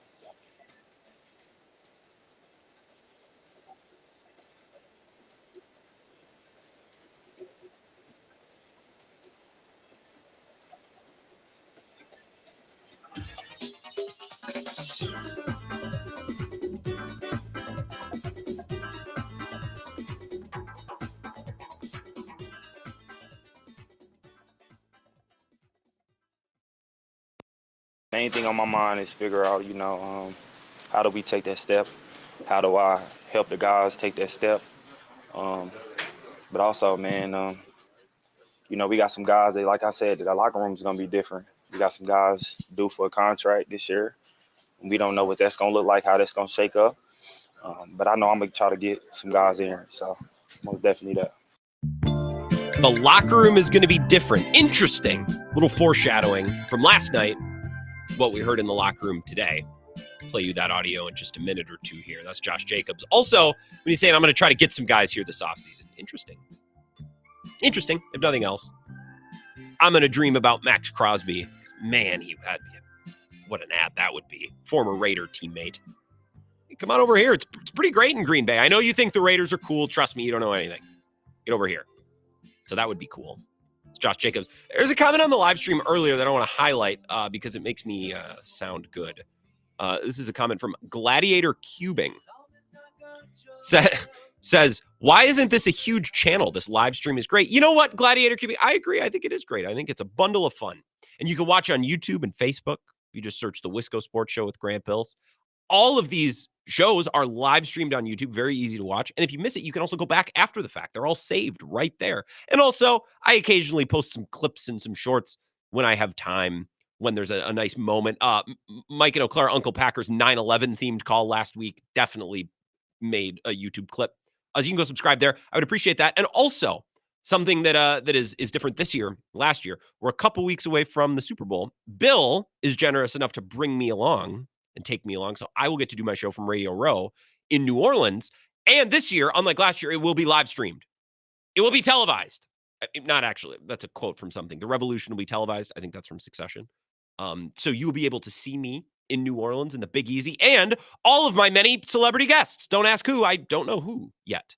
I have a couple names that I'm going to try to get. Also, I realized last year in Vegas that sometimes Food Network chefs show up on Radio Row to promote cookbooks, websites, whatever. I got to meet Bobby Flay, I love Jordan Love. Seems like a nice guy. I'd trade a 2-second interaction with Bobby Flay for beers over the course of an hour with Jordan Love. Like, I would die for anyone on Food Network. And given that this year the Super Bowl is in New Orleans, really, Emeril Lagasse, he's got to be trolling around there somewhere. I got my ear to the ground. I'm reaching out to my people. I don't have people, but I'm trying to find people. Food Network. Emeril Lagasse on the Wisco Sports Show. Oh, yeah, baby. Oh, yeah. Bam. So that would be sick. And, of course, sports people. Remember that interview with Steve Avila last year? How great that was. And I'm pulling for the Rams. I really like that guy. They're my second team in the NFC. Helps that they're playing the Vikings. You'll be able to see those interviews. I will bring it to the silver screen. Please, YouTube, Facebook, the Wisco Sports Show with Grant Bills. Thank you for watching on the live stream. Madtown Maverick says that's going to be awesome. Yes, it will be awesome. Thank you. I agree. Little life. Couple comments from the locker room earlier today, including 2 from Tucker Kraft that are pertinent. We should listen to these, and then I'm going to get back to the phone calls. I see you over there. I will get to you, I promise. So here's Tucker Kraft. These comments were kind of going viral, at least on Packers Twitter, talking about how we learned a lot this year, and you could tell he was kind of asked a question about, did you guys regress? Did you guys grow this year? He's talking about the state of the team after year 2, really, of this era of Packers football. Well, we certainly didn't win anything. The whole last few games that we played, you could kind of feel what was brewing for us. We just didn't finish. I wouldn't necessarily say that the season was a failure. We learned a lot about some of the individuals on our team and how these players can impact the future of this building. So not a complete failure, but like I said, just disappointing. I heard that as we learned a lot about every man in this locker room. And now we know moving forward who we can go to battle with and who we can't. And I also heard this comment after seeing what Jair Alexander had to say today. And I'll just read you the tweet because Jair didn't speak with the media. This is just the tweet that was going around. This is from Kelly Hallinan, who's at NBC 26. She had some great, really good coverage. The Packers locker room today, kind of clean out locker day. Last time these guys are going to be available. This is what she tweeted. When Jair Alexander was asked to speak with the media locker room cleanout, he declined, saying he doesn't even know if he's going to be here next year. Said he doesn't have anything good to say, so he definitely wasn't going to talk. Bill and I gave him the business on the air earlier today. Why this is so disappointing is, Jair, you've not been able to play the last 3 years. You're making a lot of money. As an adult, as a mature leader, you would hope, on a football team, you could talk with the media for 3 minutes, They will ask you, Jair, how frustrated. I'll do the whole friggin' press conference right now without an ounce of media training. You ready? First question will be something along the lines of, Jair, you were barely able to play this year. How frustrating is this season now that it's come to an end? And here's what you say. It kills me. We had a really good team this year, and I hurt my knee, and I thought I was going to be able to come back, and the Packers thought I was going to be able to come back, and I wanted to come back, but my knee just wouldn't let me, and it sucks that I had to have surgery, and it killed me to watch, my teammates out there, but they played, great. I mean, a great defensive performance in Philly. I'm so proud of those guys. Even if it wasn't the type of year that I wanted to have, I truly gave it all that I could, and I just wasn't able to happen. That's the first question. Next question. Going into this offseason, do you think you'll be back with the Packers next year? What's next for you? And you say, I don't know. That's a question for Brian Gutekunst in the Packers front office. I don't know. All I know is that I'm going to focus on getting healthy and being ready to play football next year. And if it's here, that would be awesome. I love this place. It was a team that drafted me. These are my teammates. This is the only city I've ever known. I'd love to be here and have a chance to get back on the field. But if they deem that that's not in the cards, then I can't wait to get back to competing wherever that might be. It's so easy. And even if you don't mean it, and I don't think he'd mean it. I think he wants to get out of Green Bay, toot sweet. Then lie. And, well, I don't want to have to talk to the media. Well, guess what, guy? You're making $20 million, okay? The money is for more than playing on the field. Sometimes you have to be a spokesperson for your team. Sometimes you have to be a leader. Sometimes you have to be mature. It's just really disappointing. And kind of a reflection of the type of team this was this year. The youngest team in football, on which the veterans kind of couldn't be trusted to be adult, mature leaders. Nixon said some things in the locker room today where I'm like, dude, they're counting on you to be one of the leaders here. Jair, you're one of the highly paid leaders. You're a veteran on this team. Get it together. So that's what I thought of when I heard that comment from Tucker Kraft earlier today. One more, and then I'm going to take a phone call. Tucker Kraft saying, we need to wake up. A continuation of the comment that you already heard. Yeah, as a team, we need to wake up. I mean, how many times do we have to just, not everyone talks about how we're just not okay with just making the playoffs, but we have yet to, walk the walk. So going forward, I'm gonna embrace everything that I've put into this game, and then take on a little bit more of a leadership role, try to get people on the same wavelength that I'm on. I feel like I have a lot to offer in that aspect. So build the whole plane out of Tucker Kraft. The whole friggin' thing. Every position on both sides of the ball and on we fence. It's called special teams. So stop calling it we. God, that drives me up a wall. That in red area. Just say the normal football. You don't have to say it differently to prove that, well, we're actually in the game. We're not simple fans. We don't call it the red zone. Stick it up your rear end. Let's take a call. 608-321-1670. Wisco Sports Show. Who's this? Hey, Grant, Tony from Texas. I'm Tony. pretty pissed. Can you imagine if you went to your boss? I don't want to produce the Bill Michaels show. It's too much for me. I'm trying to figure out what my boss would say if I did that. I don't know what he'd say. He'd probably say, stick it up, you know what, Grant, and get to work. Yeah. You know what, Keyshawn Nixon, you were brought over because Rich Bisaccia put a good word in for you. Tony, by the way, before you keep going, because there's some people that might need context before you. There's a great call. You're off to a great start. Keyshawn Nixon said in the locker room today he doesn't want to return kicks anymore. He wants to be the number one corner. He's done with kickers. So that's what Tony's getting at. Continue, Tony. You're cooking. Yeah, that's what I'm talking about. That's part of it. Jair Alexander, you signed one of the biggest deals in league history at corner, actually the biggest deal at the time, and now you don't want to talk because things are a little bit rough. You're not out there. Maybe you felt a little pressure to play. Well, the Packers want a little return on their investment, Jair. How about get out there and play and see what happens, But no, these guys, when things get rough, Grant, this is what I got to say about Josh Jacobs. That's a man. That's a real man right there. Mm-hmm. This is a leader. Him and Tucker, those guys are leaders. What Josh said, I didn't hear that quote until you played it on your air.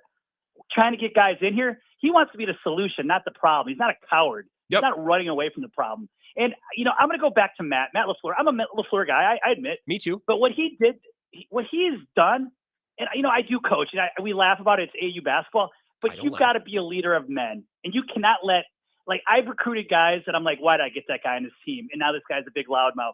Well, you bring these players in, and you let them have a voice, and the voice isn't exactly what you want. You got to get that under control right away. And that's what Matt is let these guys do. He's got the voices, and he's letting them do whatever, and that's what happens with this team. And I love what Kraft said. I wonder who Kraft's talking about. To me, it's probably the receiving room. You never hear any O-linemen complain. Why is it? The O-linemen never complain. They're the ones busting their asses every down while these receivers aren't. It's just crazy to me, Grant. These guys piss me off. I went to too many games to watch these guys. I'm just pissed off the whole thing. I think Tucker Kraft, and we've been talking about this all year, Tony. He's evolved into a leader. He's become more of a vocal leader. Great. That's excellent. Josh Jacobs has been here for a year, and he's like, look, we got to grow this locker room a little bit. And Tony, he's been on the Raiders the last couple of years. It's not like he comes from, the Patriots dynasty. He knows what the other side is. Yeah, it's and he's been at Bama, right? He won championships at Bama, so he's gotten a little bit of both, but he knows. Mike McCarthy knows. These guys that go to Aaron Rodgers knows. Devontae knows. Yep, These that's a good guys point. know what's on the other side. It's not good. It's not a pot of gold at the rainbow. There's not many organizations like the Packers where you get free reign. There's not much pressure. The beat's not on your ass. It's just I want to swear so much on your show, but I'll let it go. Anyway, thank you for not. It was a very, as you kids would say, mid-year. Very mid. Yeah, I think as we get further removed, Tony, that's an awesome call. Appreciate it. I'm glad we got you in today. I think as we get further removed from this season, I think this is going to become a more optimistic offseason. I think the excitement will return for next year, but it's really hard to feel that way. The way that Jordan Love finished, the way that Matt LaFleur finished, especially, which is item number one for me, because I expect more from him. He's a veteran.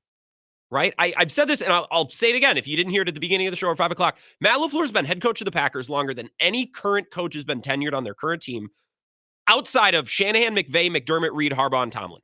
That's it. Like, LaFleur is a vet. He's been to the playoffs a bunch. And for his offense and his game management, for that stuff to go down the tubes at the end, that's so much more disappointing than anything that's happened with the younger players or with the quarterback. That stuff is disappointing too. But there's a hierarchy here, right? You expect more. To whom more is given, more is expected, or to whom has coached more is expected. I'll make that up, a little tweak to that. Also, talking about McCarthy, the fact that the Cowboys are like, actually, we're going to move on. So McCarthy gets to go seek employment, but also this is so Cowboys. Like, instead of being loud and clear, we're going to move on from McCarthy. We're in the business of finding an ex-head coach. They delay a week and a half, not a week and a half, but a week and a day after, or a week after Black Monday, where a lot of these interviews have already been conducted. Vrabel's already been hired. It's just so Cowboys. It's so Cowboys. All right. 5 minutes. By the way, the Monday mailbag at 5:50. So submit your questions or comments at grantbills21 at gmail.com. Sports related or not sports related, whatever. We'll wrap up the show with that. More of your calls next. This is the Wisco Sports Show with Grant Bills on the Wisconsin Sports Zone Radio Network.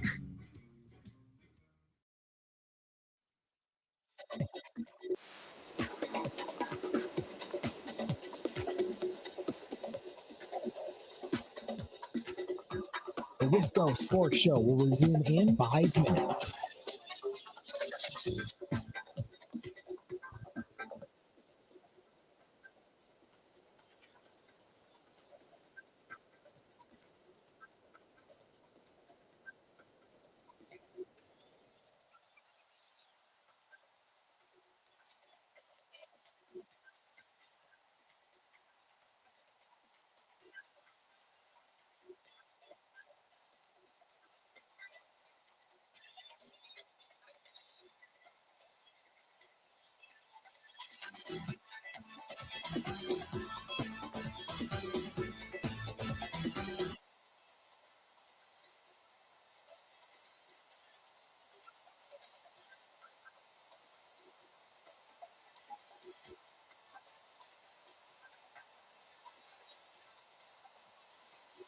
Wisco Sports Show will resume in 4 minutes.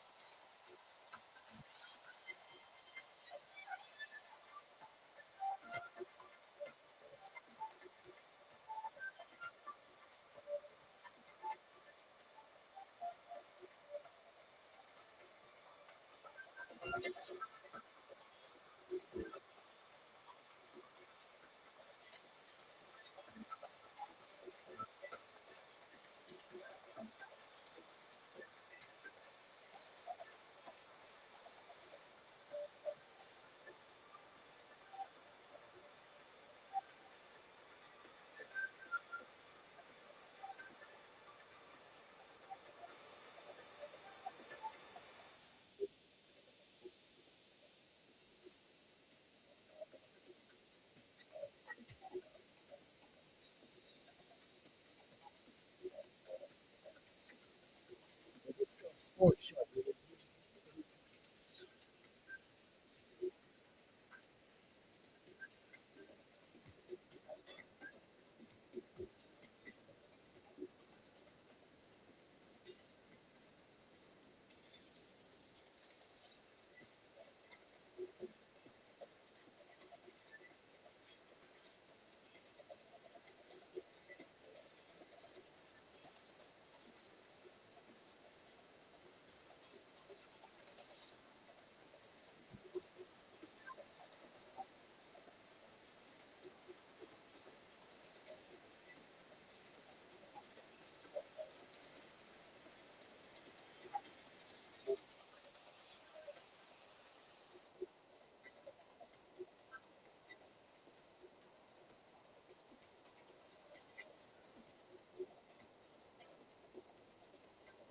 The Wisco Sports Show. We're zooming into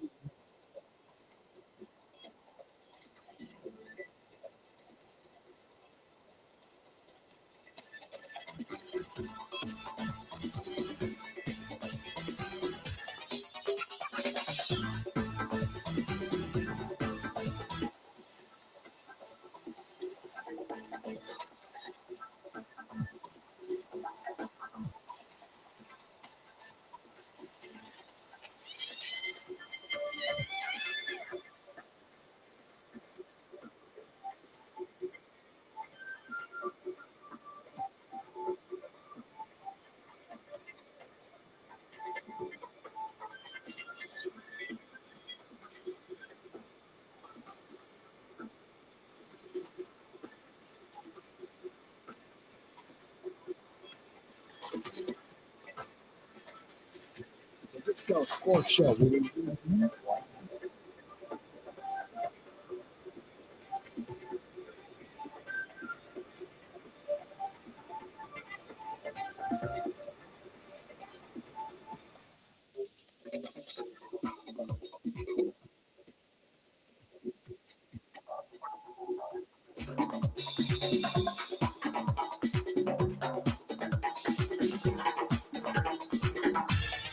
The Wisco Sports Show will resume in 30 seconds.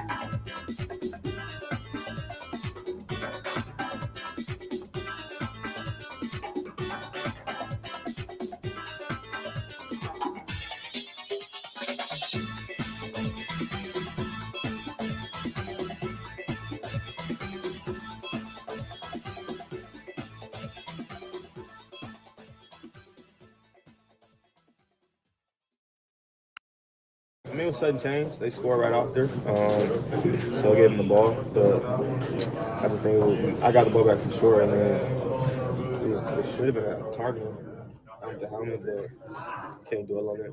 Never been hit that hard either. That was like the first time I rattled. It is what it is.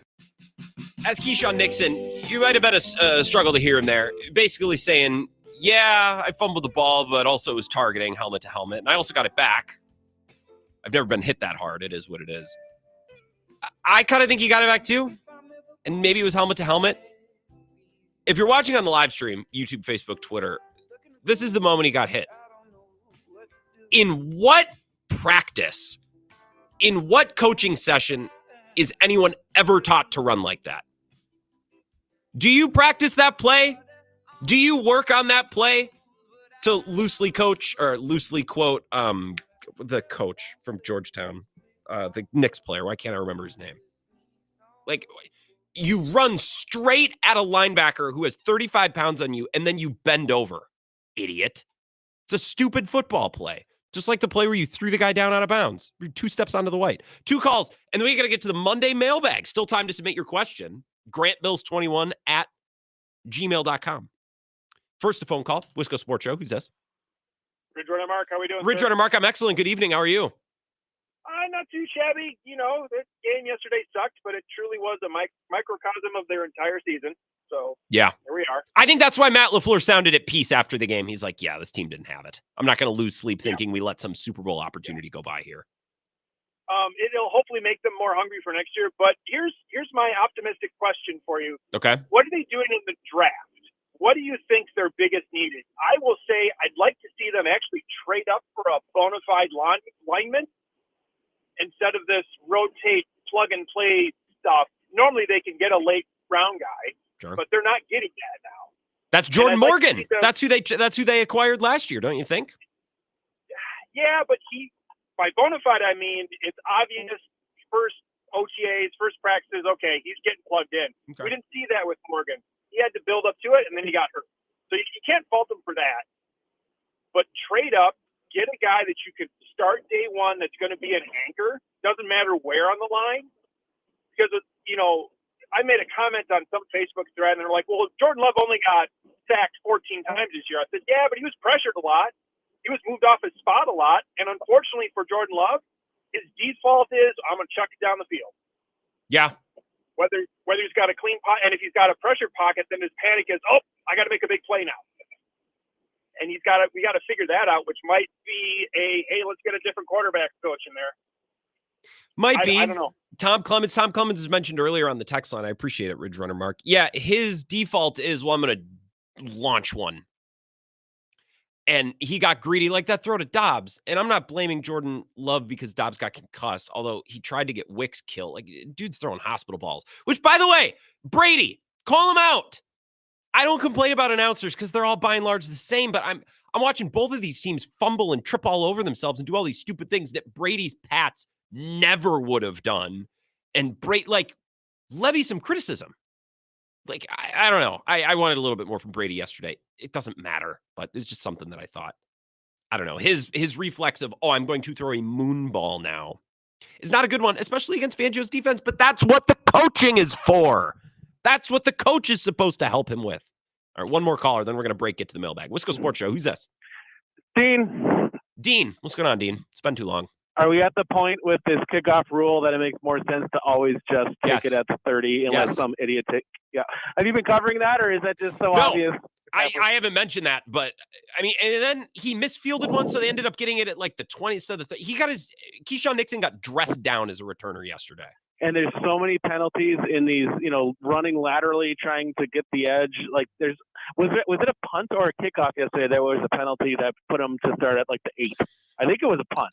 I was going to say kickoff, but I'm not sure. It could have been either. Yeah, even more so. It's like you do it on the kickoff. So you have one, guy getting speared. I mean, that's why they nerf the kickoff, is because of course you get speared, you get targeted, whatever you want to call it, and you lose the ball. That's these guys getting a running start. You're just trying to, juke. It just seems to me someone like Belichick's going to get smart and say, this is how we're going to play this new rule, and it's going to make the game suck even more to not have that component of the game to special teams. But he should just always take it at the 30.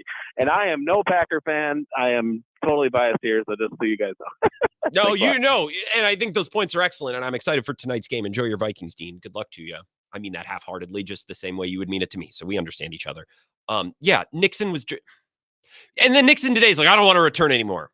It's like, this is such a niche. Like, 2 of you are going to get this, but this always happens in League of Legends when someone makes a horrible play and they get killed and everyone's like, oh, and then they immediately start a surrender vote. And everyone's like, dude, you can't make the worst play of the game and then ask everyone to surrender. Like, no, it's like, I had the worst game a kick returner can have. I'm done returning kicks. Okay, well, I hope Matt LaFleur is going to make that decision for you. I wouldn't hold my breath.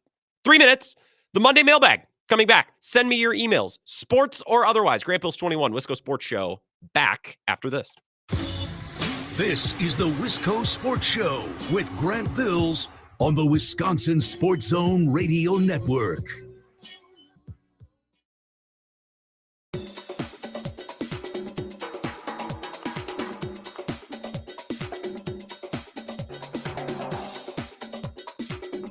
The Wisco Sports Show will resume in 3 minutes.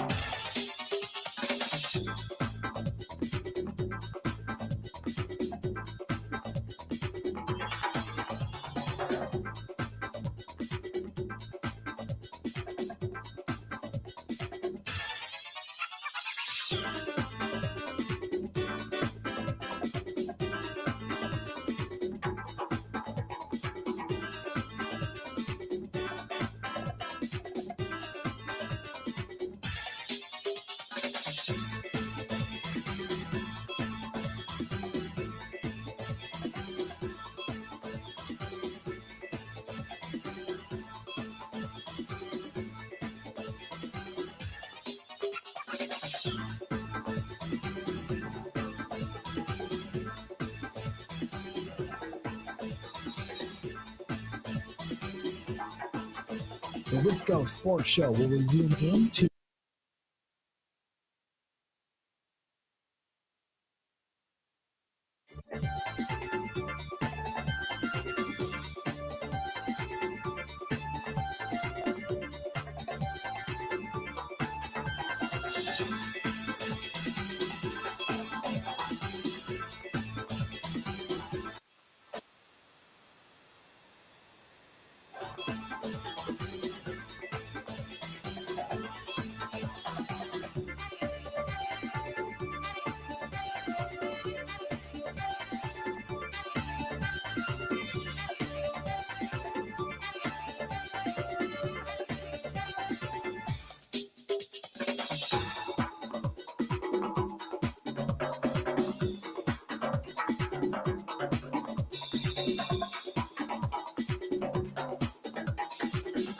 The Wisco Sports Show will resume in 1 minute.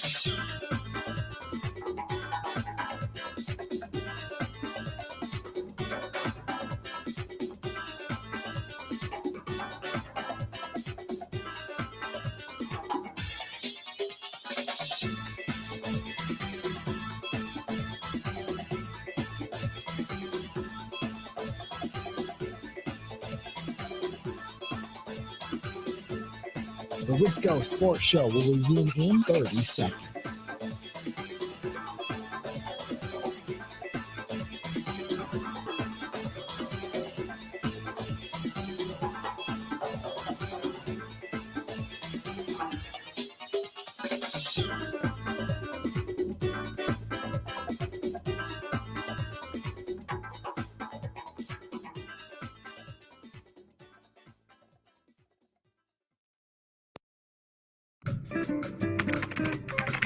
Because the mail never stops. Charles, we'll be writing to you. Ah, She's Got Mail. That's the name of the book. That's it, honey. There's never a let-up. It's relentless. Every day it piles up more and more and more, and you got to get it up. And the more you get out, the more it keeps coming in. It's the Monday mailbag on the Wisco Sports Show. Your concerns or comments or questions will always be addressed as long as you send them to my email, grantbills21@gmail.com. We've talked about concerts before. Just a comment, not really just a comment off the top. I saw that Khruangbin announced their tour to back their latest album, which is excellent. One of my favorite bands. The only Midwest stop they're making is in Michigan for the Electric Forest, which is so lame. I don't want to. Look, if you take 3 days to go sleep outside and do drugs, more power to you. I would just like to go to a venue and see the one band I really like. And then I'd like to leave, preferably in my car. I'd like to drive my car home. So that's a bummer. I was just looking at that over the break. Not related to your emails. This is from Apple. Your receipt of 200 gigabytes of... That's from Apple. Eric says, evening, Grant. I know I called a couple weeks ago and asked if the season was a success, and you had already counted the Bears game as a win. That's no need to bring that up. So if they lost 4 of their last 6 games, fact is they finished with a better record in the same playoff spot. One less game in the playoffs would tell me no. The offensive numbers and record don't tell the whole story. I would agree, as I mentioned at 4 o'clock. They beat no team that was better than them, and they couldn't show us from the eye test that they improved on anything except the defense, which we're all happy about. But LaFleur is an offensive genius, so why does the offense look so bad? Already covered that. Around 30 games with basically the same players and only one that signed his free agent, Josh Jacobs. You don't have to be Aaron Nagler and carry the water for the pack. Well, that's a little... Don't do nags like that. But very little tells me that this was a successful season. Are you willing to change your view? I'm not going to jump up and down and say it was a screaming success, but I don't know that it's this catastrophe that a lot of people are going to say. My biggest concern is that LaFleur regressed. And that's the one thing that I shouldn't be worried about. He's a veteran. Josh says, who wins the World Series, Super Bowl, National Championship first? Packers, Brewers, Badgers, or none? Classic sports radio question. I would Super Bowl because the others are just so not likely. It's just a numbers game. Travis, how big of a role will Jacobs play in recruiting such guys as Crosby? Or will it even make a difference? We won't even make any splash moves. We never do. That's from, actually, he signed at Mr. Football. I need to read these ahead. Will he make a difference? I think on some level, yeah. Because I think Crosby this offseason, the Raiders are going to come brand new general manager, brand new coach, and they're going to have to find, their third quarterback in 3 years. And their pitch to Crosby is going to be like, just give us a year. And Crosby should come back and say, that's what you've told me the last 2 years. Why should I? And if he's waffling, I think Jacobs could get in his ear and say, dude, get out of there. Trust me. I did, and his life good. So I think that's where it could make a difference. The Packers are going to have to trade for him, so that's a separate thing. But if he's, waffling in and out, if he should leave, I think Josh Jacobs might be the guy to give him a shove. And then why not come join him in Green Bay? Tyler says, I've seen U.S. maps in which Wisconsin is pretty much the only northern state to have minimal snow on the ground now. Do you want sizable snow? Why or why not? It's a funny. He included the screenshot of southern Minnesota and Wisconsin. We just don't have snow. Look, because my drive to work is not minimal, I don't want it. But if I live 10 minutes away from work, I want snow. It's winter. I want to feel that shovel in my hands. There's a certain sense of hardiness and satisfaction that comes from living in the elements and conquering the elements, but not too much. I don't want to be the Alaskan bush people. I just want to shovel my sidewalk every once in a while. Mike says, good players are stars who come and go, but coaches stick with it. So who gets the most satisfaction from winning? The players making the plays or the coaches instructing the players how to execute the plays? It would probably depend on the coach or the player. I don't know. Who gets more from it? I would probably say players, because coaches are, I don't know, they're weird creatures. Coaches, I don't get me wrong. I bet they get a ton of satisfaction. I would bet players. And the coach would be like, I got to Honda. We're going to enjoy this tonight, but I got to get right back at it, back to the film, or, whatever they always say. This one's just from camp at charter.net, something at charter.net. Hey, Grant, do you think it's less likely that Goody trades down for more picks because the draft is in Lambeau? His first round picks have been dismal lately. Thanks, Clemhead Mike. I don't think it'll play any role. I think it's an unfounded concern. His first round picks sure haven't done much, though. It's funny, they lose a lineman, they lose a guard. It's not even like they lose their tackle. They lose a guard. And that would be the spot where here's Jordan Morgan. This is why we wanted depth. This is why we wanted to add to the room. And it's not available to play. Van Ness. I feel like just yesterday we were talking with Cone Roller about Van Ness expectations. And the season came and went, and I'm not sure he did a single thing. Shout out to Rashawn Gary. He played pretty well yesterday. As someone who's often critical of the man, I got to call a spade a spade. He was excellent, and I thought one of their best players yesterday. Just to the eye test. I know he didn't rack up sacks. What did he have, 2? He was good yesterday. It doesn't matter how many sacks he had. Sacks aren't everything, folks. Remember, pressures too. I say that unsarcastically. Tomorrow, Mike Clemens, and we'll continue to talk Packers. Sift over some more audio from today. Have an excellent night. Enjoy the Monday night game.